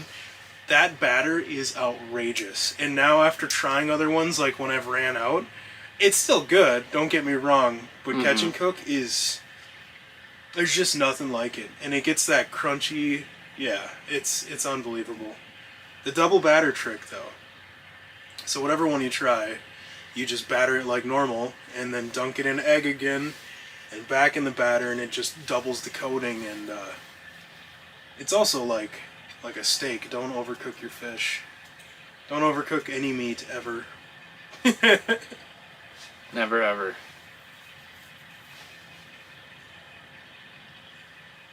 I just had to do a test message. Walleye crab cakes, question mark. Have you ever had that? I've never had those, but I never have have had either. pike cakes Ooh. at Lonesome Pine on the way home, which might be a good idea. They are amazing. Here's an interesting one. Maybe potentially controversial take. Pike meat is just a better version of walleye. Pike is outstanding. It's so good, and if they were as simple to clean as a walleye, no one would complain about catching a 22-inch pike ever. Don't be making fun of me, Jody Blanco. Don't test me. Got my buddy Jody. Apparently he's just a lurker until he likes to put some comments in there. So I'm curious. This might be a good way to get the lurkers out, because I like to know who's watching, who's following along. And I'm sure a lot of people are just watching. They got it on the TV and whatever. They're just hanging out and it's just going in the background, or maybe they have it on their phone and they're getting yelled at because they're watching it while they're supposed to be having dinner with the family or something. But You got one coming up to you. all y'all, oh, he cracked it. Oh, I'm almost gonna feel No, bad if he comes my way. Did you see how fast he He's turned coming around to back. come back to this? He cracked it way harder than the last one. Oh yeah, There we go. slacklined it. I'm gonna need a glow one now. Yep, you gotta glow up, boy. There's an average fish. I almost just lost my right eye. Holy smokes! I was just Did it trying. get stuck? It's not like a giant fish, so I was just gonna pull it out of the hole. Sketchy. Here, you take this. Okay. So you might have to pull it a little slack. That was That sketchy. was scary. What a nice job. Thanks. Oh, here he is. How is the autofocus? Is that picking it up, or is it just still in my face? What if I hide my face? There we go. Anyway, there it is. Look at this. Not the smallest walleye, but like this thing's hurting our average. Yeah, that's like a great eater on any other lake. If you could legally eat it here. Oh, thanks. Yeah.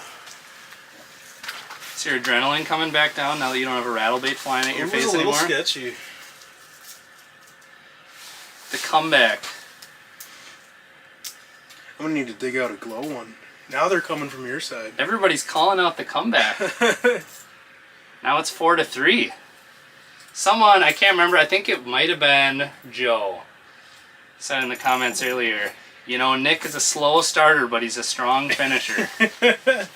I think that's objectively true. That fish was more active than the last one. Yeah, that was The right. first fish, or that not the first, but that last fish that I caught before this one, like obviously came up a few times and looked, and and then like when it finally did bite, it just kind of grabbed it. Yeah. You know, it didn't like dunk it. It just sort of put its mouth around it. And then this last one, both times it bit, it just dunked it. So it literally almost throws a little slack in the line. It comes up so hard. I do like that. Yeah, big fan. Big fan of that.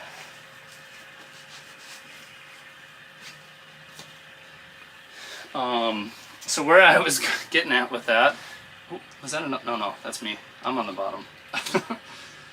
Picked up a little zebra Yeah, mussel. I saw that. Where I was fishing yesterday out on Mille Lacs, it was like sometimes I would just pound the bottom to try and call them in, and I was using a puppet minnow yesterday, so had a heavier bait where you could crash it into the bottom, and there were some rocks in the area, but every time I do that, like I'd bang it onto the bottom like 6-7 times. Every time I'd lift it up, I would shake off like 3 zebra mussels. Yeah. What was I gonna say? Oh yeah, all you lurkers or non-lurkers, let me know in the comments where are you watching from. And I don't mean the couch. I mean like, are you from Nova Scotia, Brazil?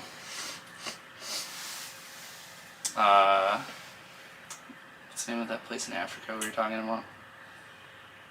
What? Remember? No. Senegal. Are you from Senegal? When have we talked about Senegal? Senegal. Me and Brett have talked about Senegal a lot. What? Hey, there's Jason Barr. Oh, where's Jason at? Right Where's at Jason? the bottom. I figured it out. Jason couldn't figure out where what was that? Oh, it's here. Aerator wasn't me. Blow. Yeah, Jason texted me. He's like, where do I find the video? What's Well, up, Jason? So you Jason found is the owner of Tuts Bait and Tackle right in Garrison that we were talking about earlier. And thank you for the hot tip, Jason and Tuts crew. All the bars. And he also, we got some minnows over there, which is cool. But we're not using them now. So we've been catching. What else is cool is they sell rattle baits, though. Yeah. We talked about this earlier, and Jason didn't hear it, so I'm going to say it again. Tuts is outstanding because they have stuff you want to use. It's like if you want to go in there and buy a Ned rig or buy a rattle bait or whatever, like they have it. And that's not common with most little bait shops. Most little bait shops just have kind of the standby stuff, and they got high-end stuff. You can get whatever you want, and that's rare, and we really appreciate having a place like that around here. Yeah, heck yeah. 100%. We've talked about it already, but great shop there. Good bait. And you know what? I was in there too. I had to wait like an extra minute or so because the dude working the till was like giving the customers like a full rundown on like what they got to be looking for and whatever. So those guys are fishing all the time too. So yeah. Right, they're Shout actually outs. out here. When they're not in there, they take turns. They out here. Yeah. Yeah, so everybody's flying in the comments here. South Metro, Cincinnati, Ohio, Alberta, Woodbury, Minnesota, Jody Blanco is in Florida right now. Metro, Corey said I'm a non-lurker and I'm from Marshall, Minnesota. Got Walt up on Leech. We got Fargo, Ontario, the Metro, Blaine, London, Ontario, Mishawaka, Indiana, Albert Lee, Minnesota, Robbinsdale, Moose Jaw, Saskatchewan. How Is Moose cool Jaw of a like name the is one that? way up there, or is that you don't even know, do you? Where you live, Moose Jaw. Moose Jaw. That's awesome. I don't know. Fridley, Sock. Troy, Ohio, Sauk Rapids, Stacy, Michigan, an ice shack in southern Ohio, or southern Iowa. Right on, right on. Albert Lee, Iowa, Harris, Minnesota, St. Lawrence River, SLR, West Virginia, North O, Nashwauk, Nashwauk. Nashwauk? Is that in Wisconsin or something? No, that's What is Nashwauk? a half hour or so north of Grand Rapids. Oh shoot. My brother lives up in those parts. That's dirty. Iron Range, baby. They have so many good lakes, Yeah. but whoever's from there probably doesn't want me to say that. But just like What are Grand Rapids a area. couple of your favorite little lakes up there? Oh, none of them have names. Anyone? Literally any of them? Yeah. Grand Rapids is just a special area. It's like the new Brainerd. St. Paul, St. Clair, Benson, Minnesota, Niagara Falls, Waddington, New York. Grew up in Big Spirit Lake, Iowa, South Dakota, driving to Winnipeg in the morning. Heck yeah, Randy. Watertown, Wisconsin. There's a lot of places. I'm reading them, but I don't feel like I need to say all of them now. So, anyway. If you ever catch a largemouth bass ice fishing, fry it up once. You would be surprised. No one how eats good more they bass are than this guy. in cold water. You know what? Nice thing about bass, you can go out fishing and you can feel pretty darn confident that you're going to come home with dinner. That's the best part about bass fishing. Dude, I just can't do it. I do actually eat some bass. It's kind of like a tradition at my in-laws' house over there, and they cut and they fry up, and they're prolific spawners, very successful spawners. They guard their nest, and sometimes taking those smaller fish out of the lake is actually really a positive. No, you're actually supposed to. For the fishery. And I've heard that they're amazing. I just can't do it. My honest opinion, like, because I have eaten them, I'm not just like saying things. Like, my honest opinion is, my experience with them is that the meat is not quite as firm as a walleye or a pike. So I don't necessarily prefer them, but I also haven't eaten them in the winter. Oh, really? No. That's when it sounds like they're The deal. amazing. Yeah. Like a little 13, 14 incher or whatever, 13. Yep. Yeah, usually when I fish a tournament, I like to cull up to as big a fish as I can, and then I take my bag down to the dock and pretend to pour it in the water, and then bring it back up to the boat and get those 5-pounders on the grill. Jeez, smoke them. Do smallmouth taste better than largemouth? Significantly. Other dark No, meat? I've never tried smallmouth. I've never tried smallmouth, actually.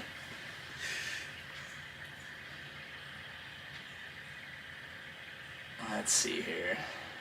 We're not seeing as many fish here, but the average size and the attitude is awesome. Yes. And Like, I'd take that. yeah, they're willing participants in the activity we got going on here Yeah. too, which I'm a big fan of. Snow Lake, Manitoba. That is one of my favorite Snow Lake. spots. That is very, very close to Wekusko. Wekusko, yeah. I love that area. I have talked about, I always thought it would be so cool.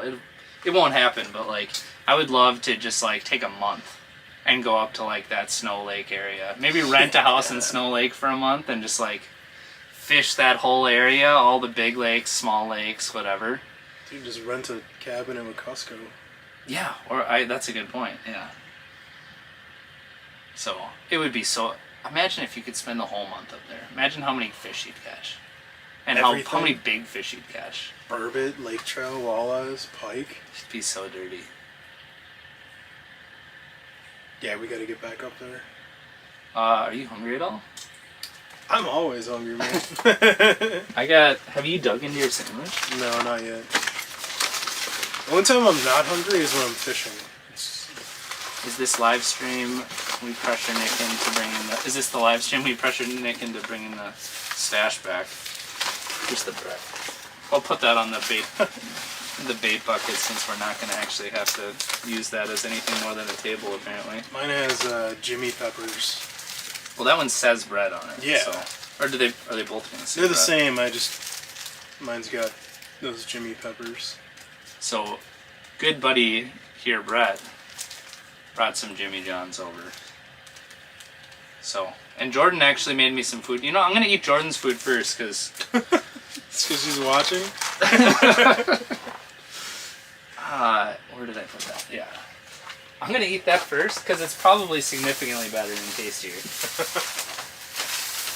Oh, that's right. It's still in the snowmobile. I'm a little embarrassed. I'm gonna tell her I took so long to bring it out because of the way she packaged it up.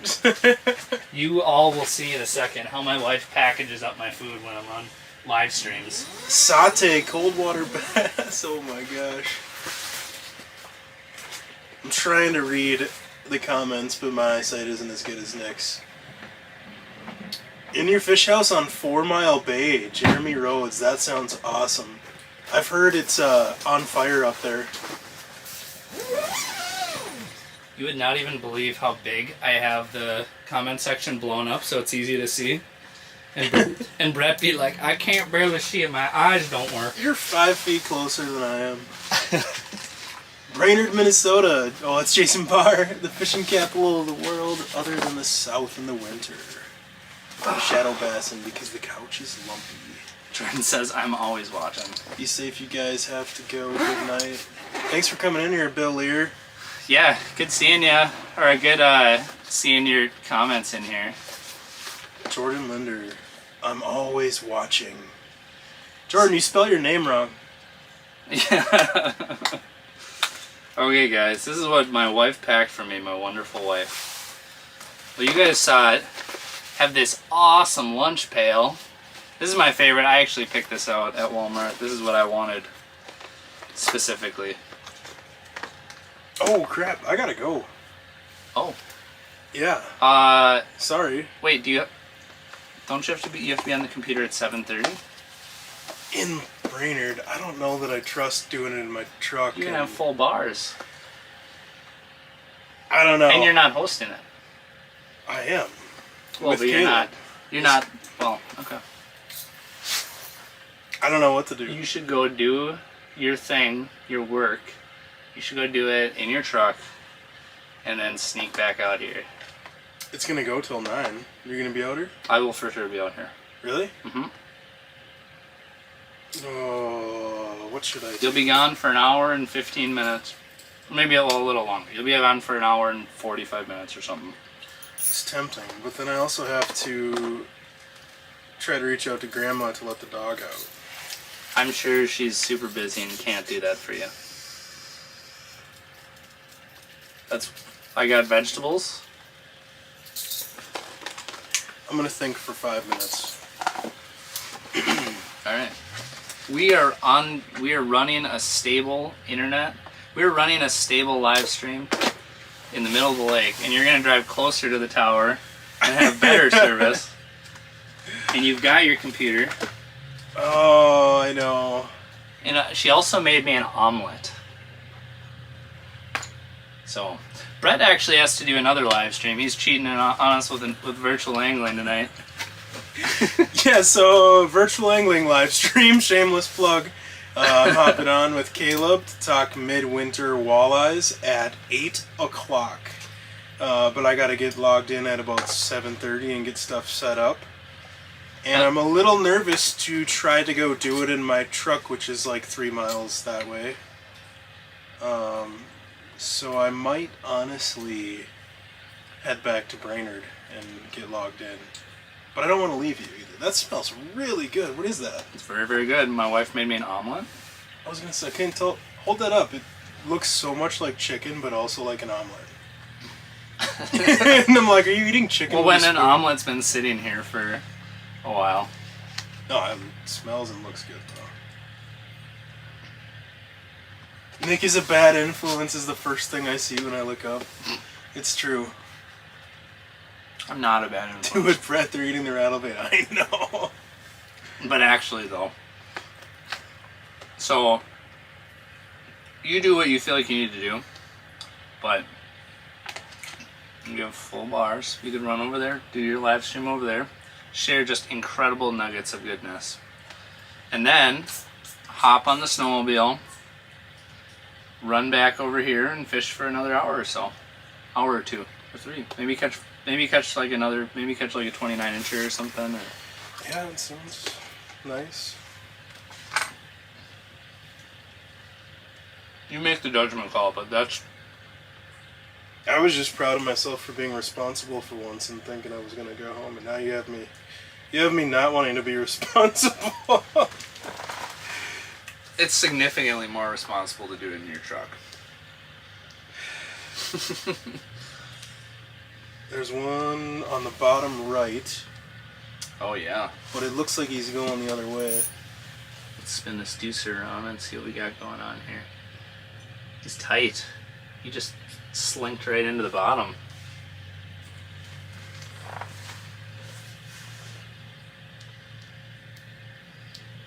Dang, Nick, your wife makes food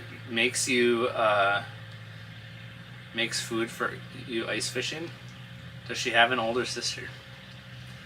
She doesn't. She is the only sister in her family. So I can't help you there. She's pretty awesome though. I'm a big fan of my wife. I would even venture to say I'm her biggest fan. But yeah, she is awesome. Sometimes she will make food for me. And this omelet, that omelet is ridiculously good. It's like kind of spicy too. I was about to bad talk, but she has sometimes made food for me too, so. One of those times we went fishing, she brought like the most amazing breakfast sandwich I've ever had in my life. I'm noticing a breakfast theme now. Yeah, breakfast that is was the thing. In the morning that time. Little sriracha on it. Oh my gosh. So Jim, we're in 20 feet of water right now, since you asked. And we got a comment in here that said, my girlfriend did a 2-hour meeting on her phone out on red with OK connection. You'll have no problem. We have 5 bars right here, and we're 4 miles away from the tower. Think about, you're gonna have like 5G or something once you head over to town.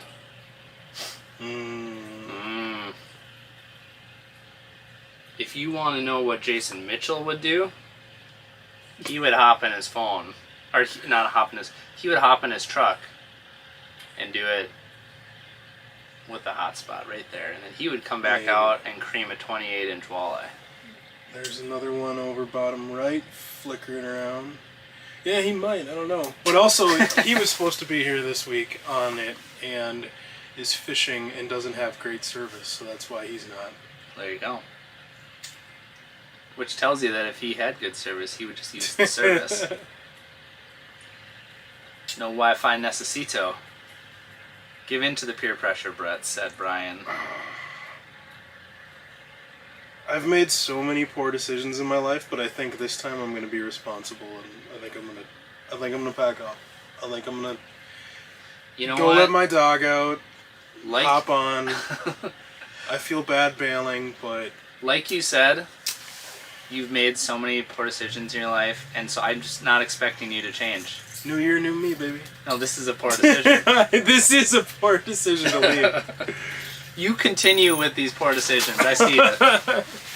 No, yeah, you do what you gotta do, but if you leave, I expect to see you in the comment section. Oh, I'll be there. During your live stream. No, just kidding. Maybe I'll get a wild hair up my butt and change my mind. All I'm asking is for one thing. I want you, once you get to the landing with your snowmobile, I want you to look at your phone and just check to see how many bars you have. Oh, I'm sure I have all of the bars. Just check. I just like making sure that I'm see if you've got any wild hairs. A top quality product. And I don't want to be sitting in a dark car. I'm pushing Brett hard. But you do you, buddy. Plus if I leave, then you'll start smoking him. So I'm trying to help you. Nobody likes a quitter, Brett, said David.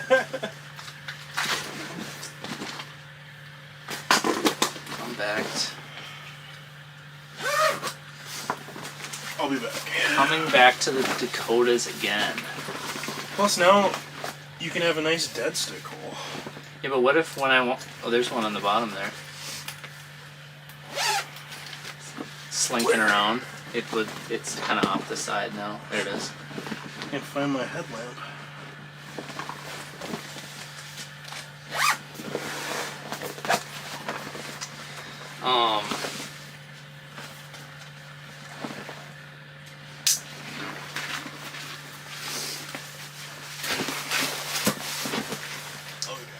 Alright, sounds good.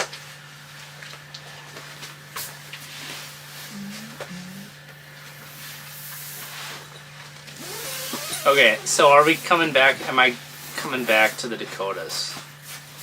I don't know if I'm coming back to the Dakotas right now. Or excuse me, this year. But I most certainly will come back to the Dakotas. Next year, probably. TBD.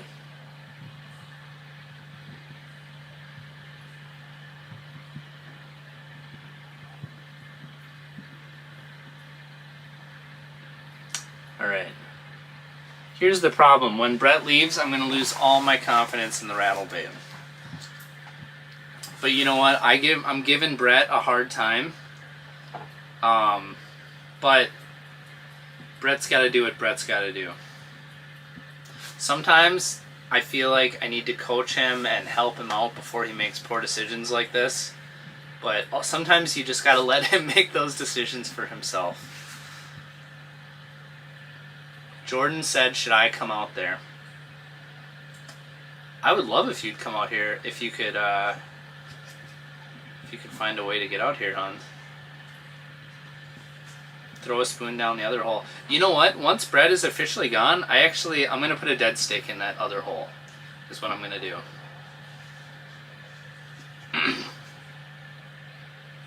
I will definitely do that.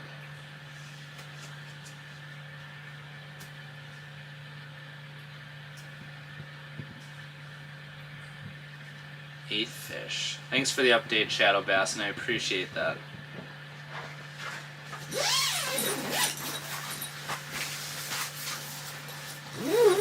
The viewership has already dropped 30% since you pretended to leave.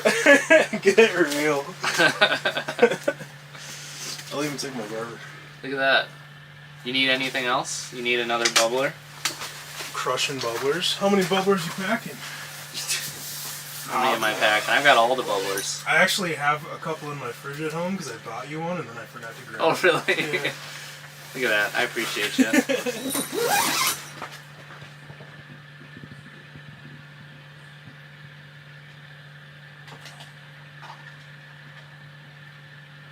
Alright, what are you guys, how have you guys been liking this live stream so far? That's what I want to know. So, it's been a pretty good bite. Eight fish so far, according to Shadow Bassin. I'm not sure if that includes the pike too, possibly. But some actually pretty good action, really. And then if you compare it to the Red Lake trip, I feel like we had more people on here, but maybe that's because it was early ice and people were hyped about Red Lake and whatever. And the comment section was a little more bumping, but what do you guys... Okay, it does include the pike. What do you guys think about how this live stream has gone so far? Good, bad, ugly, in between? Do you guys enjoy this live scope view? Is the live scope view better or worse? I feel like it's better and cooler, but also just like objectively a little harder to see. Versus, like actually being able to like have a flat background in the background. Quality is much better overall. I'm sure I had better service. I have better service here than I did on Red Lake. Unless you're talking about the quality of the content. In that case, that's why you got someone like Brett. I'm just gonna eat an omelet, and Brett's gonna spill the goodies. It's a good thing I got my voice back a little bit. Yeah, good thing you're just gonna be talking on live streams for 6 hours straight. After not having a voice for like 5 days. Actually, we've only been going for 2.5 hours so far.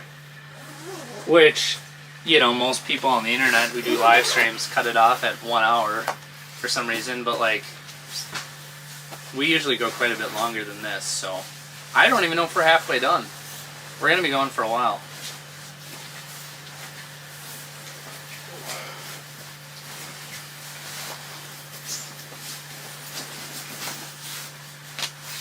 Your Deadstick is gonna catch a giant, and it'll make it worth it. That means I get to reel up both fish from both holes. The next double's gonna be crazy.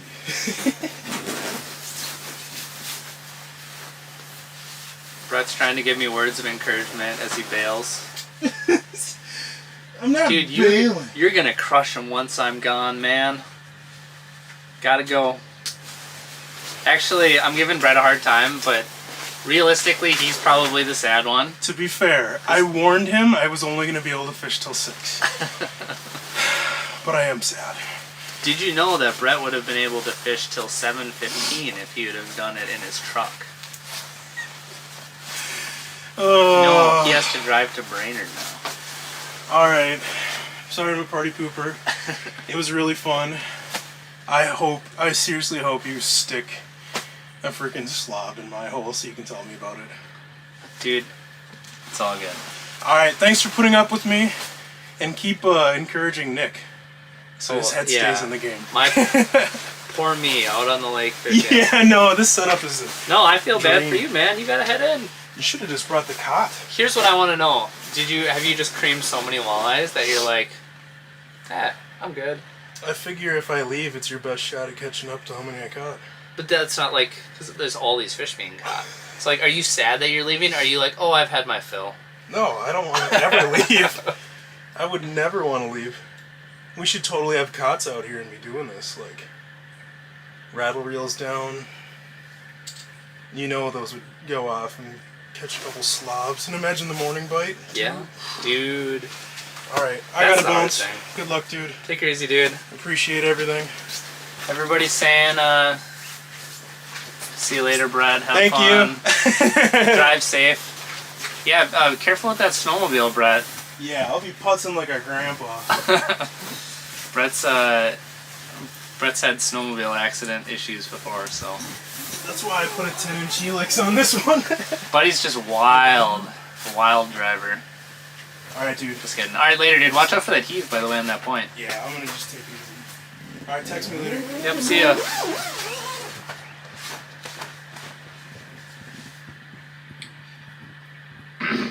Alright. Brett's gone. Now we can finally catch some fish.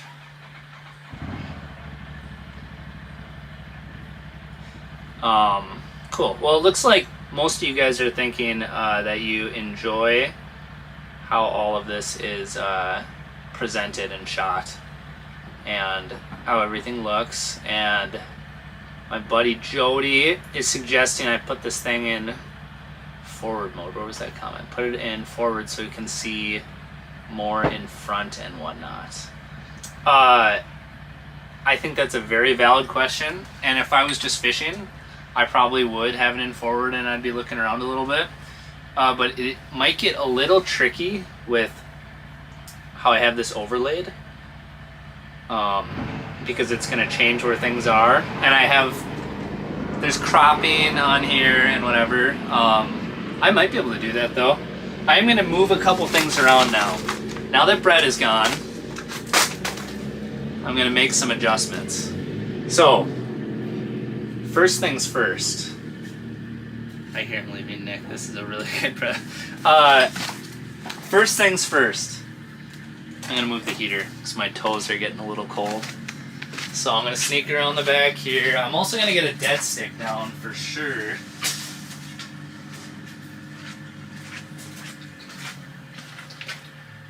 So, we got that here.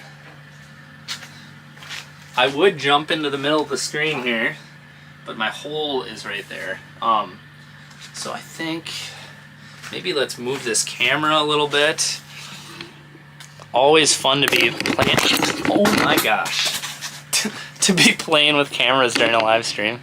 Okay, that was sketchy. I had the light fall off of my stand here. Let's get that back going. Okay.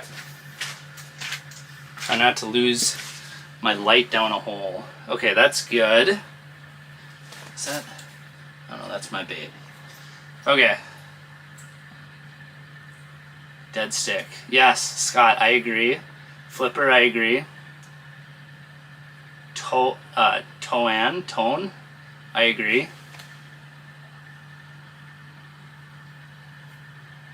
Everybody is telling me to get that dead stick down, and I 100% agree. I'm gonna go get my dead stick rod. I'll be right back.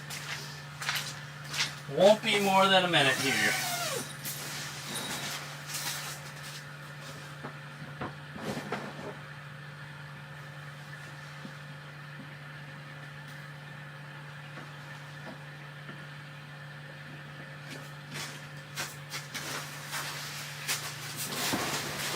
I actually got to bring my rod case inside the house because I can't see a dang thing digging around in there out there. I don't have my cell phone, I don't have my headlamp. Here we go.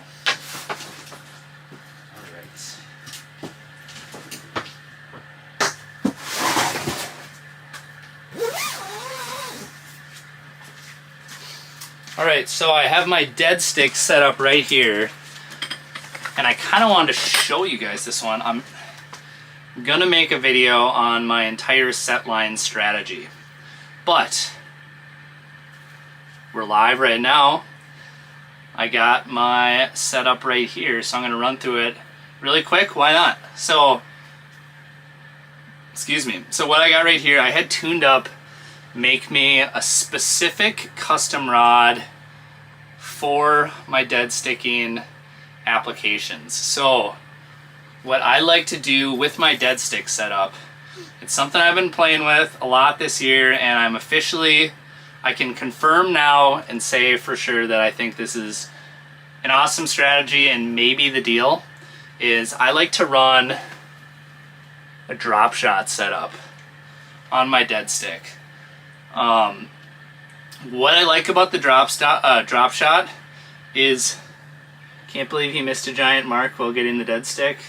Should have had it down. I don't believe you, Ben. Anyway, what I like about the drop shot setup is that it's very, very efficient. I will put a minnow right on this hook right now.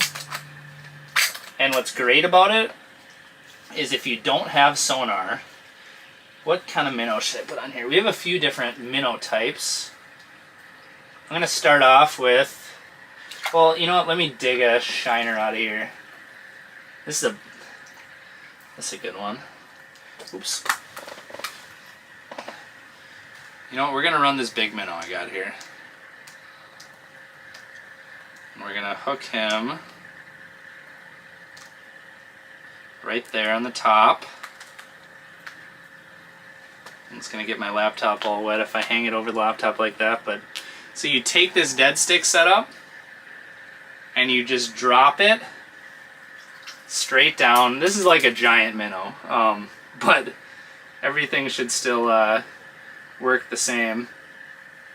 I could definitely use a heavier drop shot weight for a bigger minnow like that.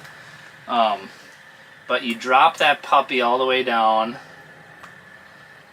Yeah, it's working its way down. And one thing, so basically how I have this rod set up and why I had them make me a specific rod. Actually, I'll finish my other thought first. I'm all over the place. Uh-oh. Well, he already bit it. It's a really big minnow though, so I'm gonna let him take it for a second. I gotta check my drag on this thing too. There we go. Hey, so turns out set line works. Apparently that's a viable strategy. Go big or go home, said Michael. Yeah, apparently the big minnow works. Did that look like a bigger mark to you guys too? Oh no, it popped off.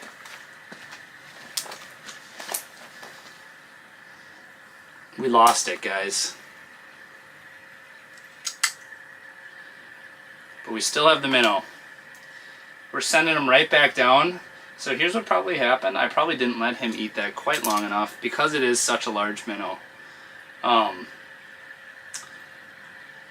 So where am I going with? Okay, so even if you don't have sonar, if you want to drill a hole over there, cut the hole, just run over and drop a dead stick in it, or drop a dead stick down there. You don't need to bring your flasher with you. You can just run over and drop the bait down to the bottom. You'll feel that drop shot weight hit the bottom, and that minnow is going to be exactly this far off the bottom. So anyway, I feel like I should feel sadder about how I just lost that fish. So anyway, okay. Yeah, I know, I do feel like I need a quick strike rig for this giant minnow. So with the rod, I had to make a specific rod for this, and the reason why is because I wanted it to be a little bit more optimal than like just an average dead stick rod. So this is 32 inches, and what I like about the 32 inch system is the fact that it's a little bit shorter, so it's a little bit better for fishing in the house. But also, if I have this on like a little tip down system that I have on the bucket, that fish will pull the bottom down. And when it does that, having a shorter rod is a little bit of an advantageous situation, because you just have a little bit more angle play, essentially. And so 32 inches I feel like is a good length. I've also ran 36. But another thing I had them do is have a little bit of a shorter handle. And usually I run longer handles, but shorter is nice just to very easily take it in and out of rod holders. So if you have a big long handle, sometimes you're trying to work that thing out of the rod holder. So a nice kind of shorter, more traditional size handle. And then I also had them do a different bait keeper, and you guys probably aren't going to be able to see that, but instead of like just a loop, I don't even know how you'd explain it, but the way the bait keeper is set up, I can just slip the line behind it and reel up tight, and that drop shot weight will be right there on the keeper. So actually, I'm realizing now it's a very hard thing to explain without showing you. So I'm just assuming I'm not going to be able to show you guys up here. It's probably going to be out of focus. See, like that, you might be able to see it. So with that, you can just take the line, hook the drop shot, weight behind the line, and call it good. So anyway, I'm going to do a full video on this setup where I can actually think clearly and not worry about the fish I'm losing, and I can get close-up B-roll, and that'll, you know what, that'll be the next video I shoot. So anywho, I didn't think through how I was going to hold this dang thing. I have a bait feeder reel in here as well, which is a critical component of this setup, because it allows the fish to grab your bait and just swim away and not have to fight the drag. So anyway, I'm going to set this bad boy over here is what I'm going to do. Set him on the propane tank is what I'm going to do. Yeah, that dog will hunt.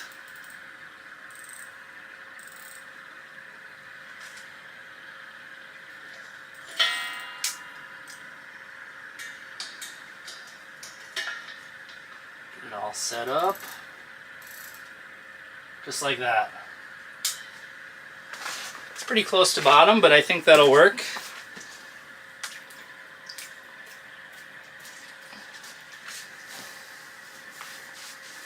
Well, now I just feel like I'm a stinking mess after missing that fish. Feels hectic. Okay,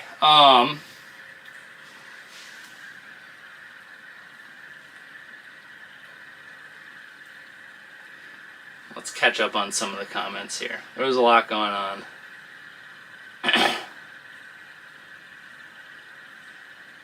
Yeah, I do think that fish was pretty big. The one that I lost there. It popped off right below the hole. I'm sure it was just holding on to that minnow as I was pulling it up, and just shook it loose right below the hole. Should have horsed it. Yeah, maybe, Ben. The thing about my dead stick setups too is I like to run them a little more on the light side because I want it to be as natural and finessey of a presentation as possible. So I'll go a little bit lighter so that it's more natural. So put that guy over here. So what I like to do is use like 6-pound fluorocarbon more often than not is my go-to. So I'm a little apprehensive to horse a fish generally. Realistically, what I should have done is let the fish eat it a little bit more because it is such a big minnow. So the next one I hook up with, I want you guys to give me a really hard time if I don't let him eat it for a good bit there.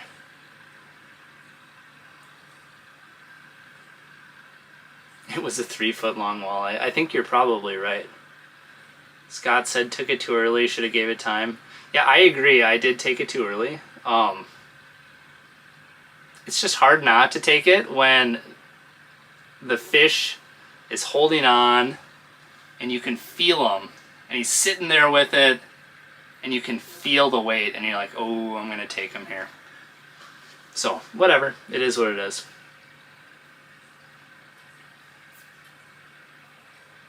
Ooh, looks like I got a $3 donation from my wife. You love to see that. And also a $20 donation from Scott. I appreciate that, man. He said, thanks for the live streams, Nick. Keep them coming. Yeah. I will try and keep them coming. It's kind of exciting now. Mille Lacs actually has some good ice. This week has really done wonders for the ice on Mille Lacs. And Mille Lacs is close to my home. And good walleye fishery, obviously, as you guys can see. So I'd like to get out here more. The nice thing is, like, right up here on the northeast side over by Garrison, the service is really good. You guys tell me if the quality of the stream is low at all as far as like the connectivity or whatever, but seems to me we've been in the green the whole time, so everything seems to be functioning really well with this good cell phone service. So yeah, I'd for sure like to do some more live streams. So thanks for the donation, appreciate it. That paid for the minnows today that I haven't been using mostly, so. Eric asked, what reel is that? Okay, this one right here. Okay. Oh, no, you're talking about the Deadstick. The Deadstick is the Okuma bait feeder reel, essentially. Super nice reel for the price and what it is.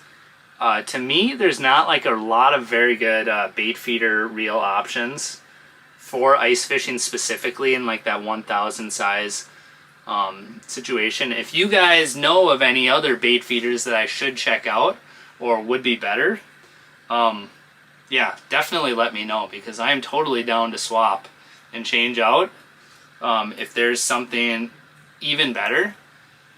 But for me, no, this is what I got, and as far as I know, it's kind of the deal for bait feeders right now, unless someone's come out with something in the last year or so that I'm not aware of. Nick, put a small bobber on that dead stick to keep the depth right so your bait feeder can work right. So Bill, the beauty of the dead stick is the fact that the depth is always right, because the weight is on the bottom and you are always perfect with it. How deep in what part of the lake are you fishing? So right now we are in 20 feet of water and we are on the northwest section of the lake. We are just like a mile or two away from Garrison. So in this area of the lake, which is my favorite area, number one, because it's the area that's closest to my home, but also number two, the fact that there's some really good fishing. And actually, I love to sneak out to the mud, and I've heard that some of the people that are sneaking out there are getting good numbers.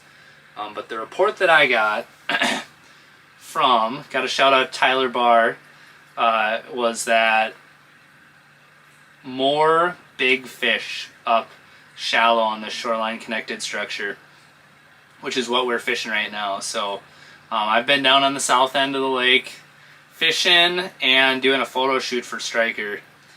And so I have not been up here. So I haven't been up here to practice and fish around, but that's the intel that I got before we just set up the house and called her go. So yeah, so that's what we're fishing. We're fishing shoreline connected structure on the northeast side of the northwest side of the lake.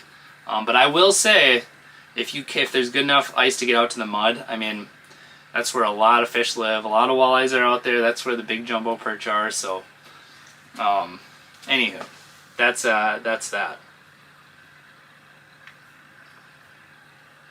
Let's see what else we got here. How much better do you think live imaging will get within the next 5 years? It's undoubtedly true that it's going to get a lot better, for sure. The question is, in what ways will it improve? So the clarity will definitely improve. That's just something like all the companies are just constantly working on. That's one factor. And then beyond that, it will be very interesting to see what kind of like tactical changes they make in the future. The Deadstick is bumping, but I think that's just the minnow swimming around. I wasn't looking. That's just the minnow swimming around. It'll be interesting to see if they make technology that behaves differently, that gives you like a tactical advantage for how you chase fish or how you look at structure or cover or whatever. Also, Jordan, my wife Jordan said her $3 donation was to make me feel better about losing that fish. Nothing will make me feel better about losing that fish, because that fish looked really big. I don't know what you guys think, but that looked like a really nice walleye that came up and ate that.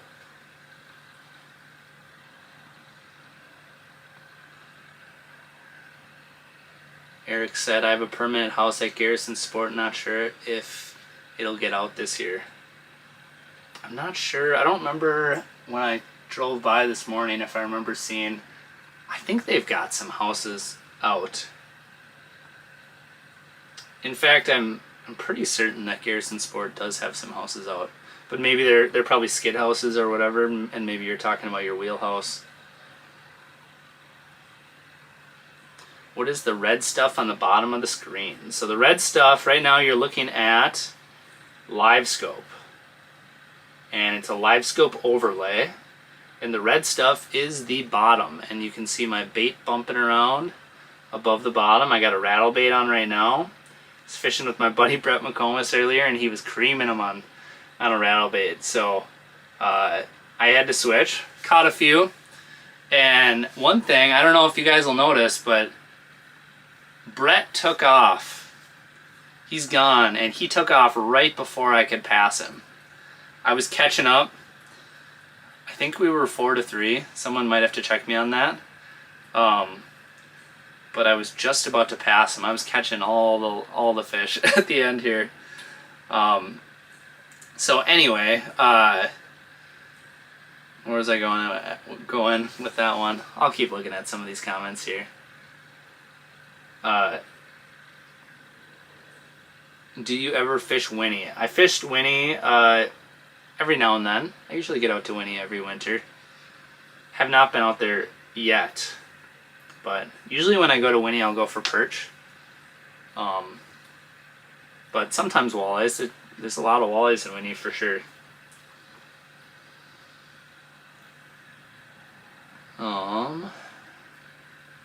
Appreciate the great content. What rods / setup would you recommend for someone new to ice fishing? If you're new to ice fishing, I would recommend, what would be a good one? there's a lot of good options. I don't know that I could say specifically. The problem is that for the last, I don't know, probably at least 6, 7, 8 years or whatever, I've been using more high-end rods. So I actually haven't even used lower-end rods in a while. And I would definitely recommend like not getting something really expensive. If you're new to ice fishing, I wouldn't recommend spending all your money on one like really nice rod reel setup. I would recommend getting a few cheaper setups, essentially, like maybe spending $60 on the combo or whatever, and just have a few of them. And then like as you ice fish more, figure out what you like, what you don't like. From there, then you can kind of refine your taste and maybe add 1 or 2 nice rods to your setup, would be my thought and recommendation. The best thing you can do is, like, if you know someone who fishes all the time and can help you out, go to the store with them and have them help you pick out a few rods. Some stores have really great employees that can help you out, but I've also been to stores when the employees were giving the worst advice ever, and then when the employee left, I gave the person advice that was trying to pick out, you know, what spoon or what rod or whatever they were trying to figure out, what pike leaders. And so anyway, try and find someone, maybe your fishing buddy or someone you know that fishes a lot, who can help you pick out a few rods for different baits or different situations.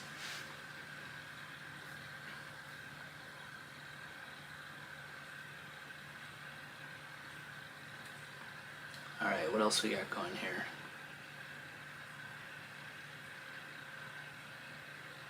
here? Crappie T Outdoors said, I think that was a sucker, don't feel bad. I don't know, I think that was probably a walleye that I missed. I'm not feeling bad about it though, don't worry. We've already had some really good action. If you're just tuning in right now, the bite has not been terrible. It's been pretty good. Pretty reasonable. Shadow Basson's just dropping in the comments here. We've got eight fish so far, and that was with me and Brett. So a good run of fish. And you know what? Pretty much the vast majority of the fish that have come onto the screen have eaten. Is that just the minnow, or did a fish sneak up and grab it? Yeah, there's a walleye right there.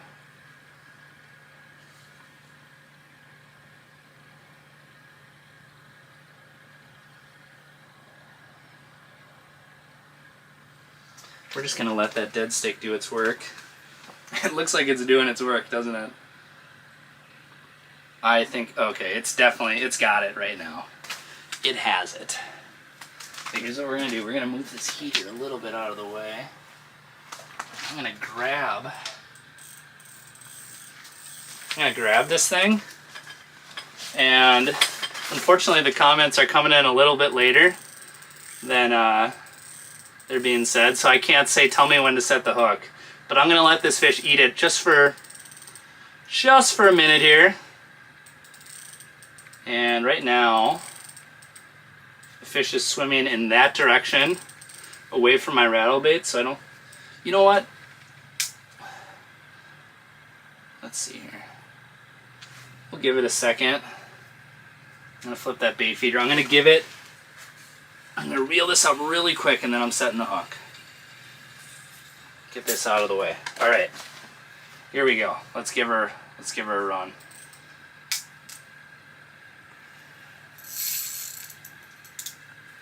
There we go. All right, we're hooked up again. Put the screws to them. All right, I'm gonna try not to lose this fish. Ooh, there he is. Ooh, that's a nice walleye. That is a nice walleye.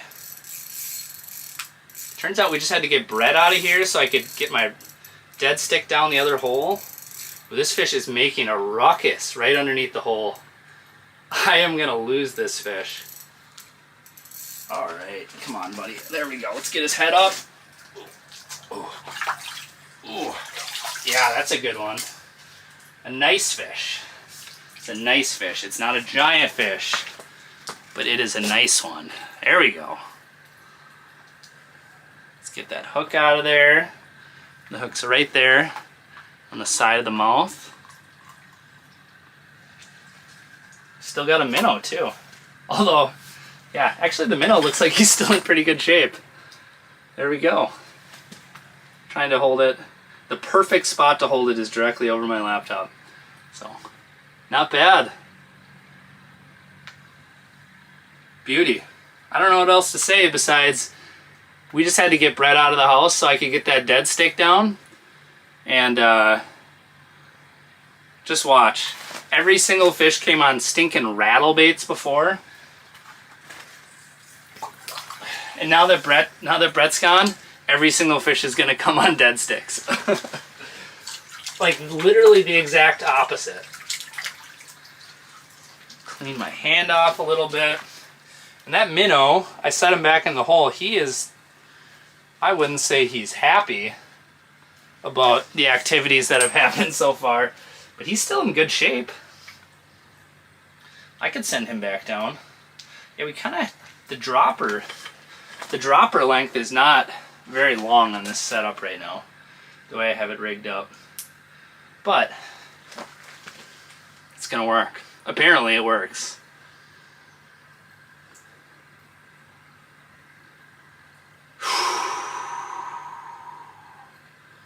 Alright, well there's a lot going on. Let's see here. How do I want to set this bad boy up again? I could put it right back in the propane tank again. I'm going to set this up. I'm leaning it up against a power box here. Set on the bottom. Okay. Here she is. Right there on the bottom. Set that up right there. Open the bail. Ready to go. Whew. Brett said, good thing I left. I am saying it. Good thing Brett left so I could get that stinking dead stick down. It's made all the difference so far.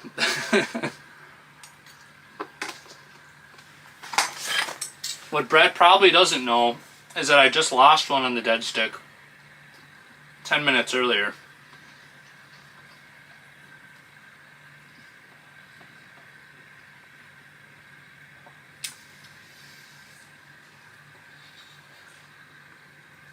Well, that was fun.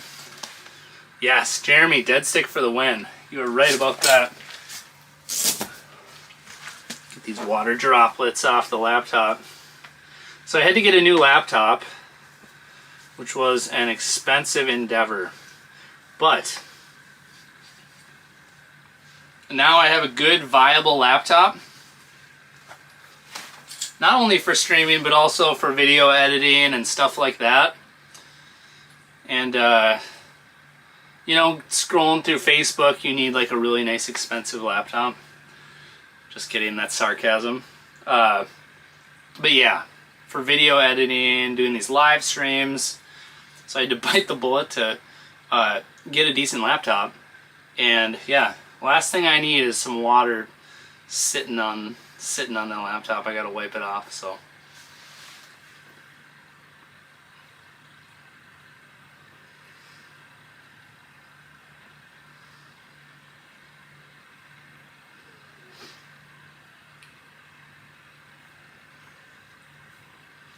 Well, that was a pretty sweet little fish. That was a cool interaction too, wasn't it? I must not have been looking at the live scope at the moment, but I just looked down and I was like, man, did my minnow just get a lot bigger? Where did that fish come from? And then it came in and it kind of took off, turned around, circled back, and crushed it right away. And apparently we let him eat it long enough. And the hook was definitely not down its throat, by the way, for what it's worth.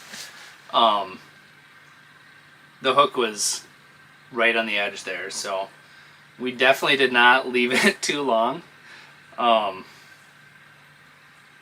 Turned out to be just right for the size of that minnow.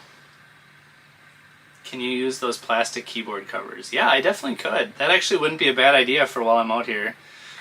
One thing I should probably not do, I need to find a way to do it to set all my stuff up so I'm not setting my laptop. It's nice to have the laptop right here so I can read, I can look up to the camera, and everything's on this visual plane right here. Then of course I have the live scope over there, so that's kind of, you have to peek down at that. But it's nice having everything lined up like this, but I also don't like that I have to like hold the fish over the laptop, which I have right here. So anyway, I'll figure that out. I'm wondering if I should move some stuff around now that Brett's gone. The real Canuck is in the chat. It's Mr. Marathon Man, 3 hours. Go Nick, go. Appreciate it, man.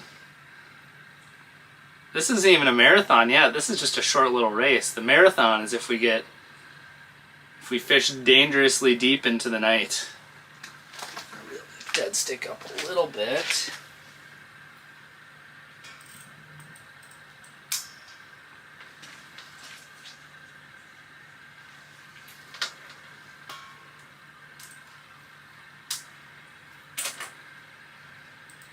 Alright. With that bigger minnow, you give him a little bit of latitude and he can kind of run down to the bottom if he wants. Because of how big and heavy he is. Could you add another camera view of the fishing hole? I definitely could. Yeah, I've thought about that a little bit. It gets a little tricky with the live stream only because I would like to have this be the main view, right? And then if I hook a fish, it'd be nice to see me landing it down in a hole. But the problem with that is the fact that I'm going to have to hook a fish and then use this hand to change the camera angle, which is tricky. And if it's a big fish, you know, I don't necessarily want to lose the fish while I'm trying to change camera angles or whatever. So I don't know, it was kind of fun when Brett was out here and some of those first fish that he caught, because I was able to take this camera off of the mount and then point it down and look to see as Brett landed it. But without an extra cameraman helper, that is not a viable option, unfortunately. So it is what it is. Monster walleyes are waiting for you on Lake Winnipeg, just saying. Hey, these are monsters for me. But yeah, I really, really do want to get back up to Lake Winnipeg. That is just a special fishery.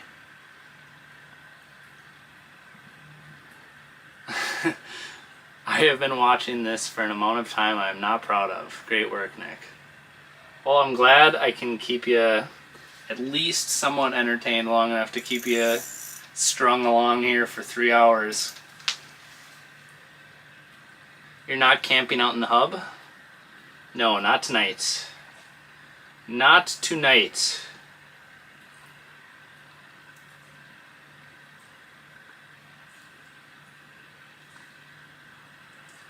So I think what I'm gonna do,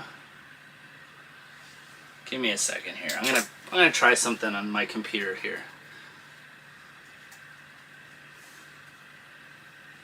I want to see.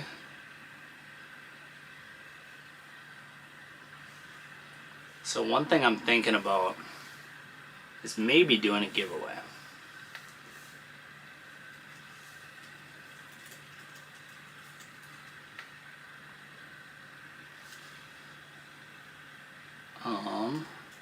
Give me 1 second. Bear with my silence for 30 seconds here. I can't type and talk at the same time.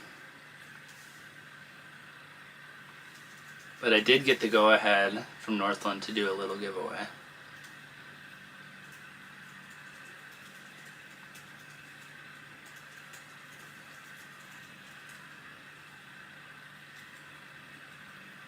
Hold on here.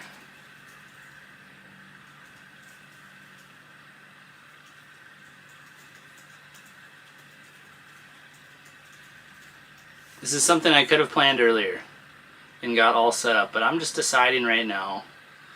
I like to do things later.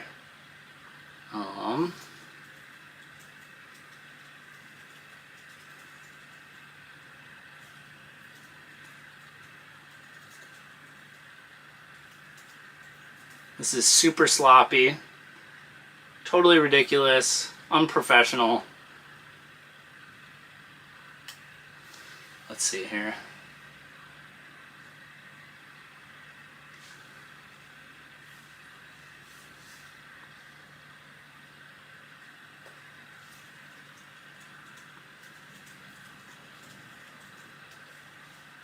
Okay. Boom. Boom.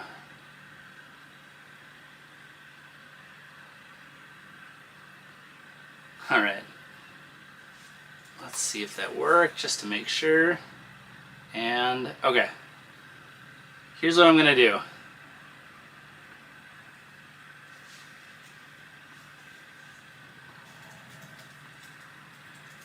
Click this link to sign or to enter the giveaway. Okay. Uh-oh, I messed up.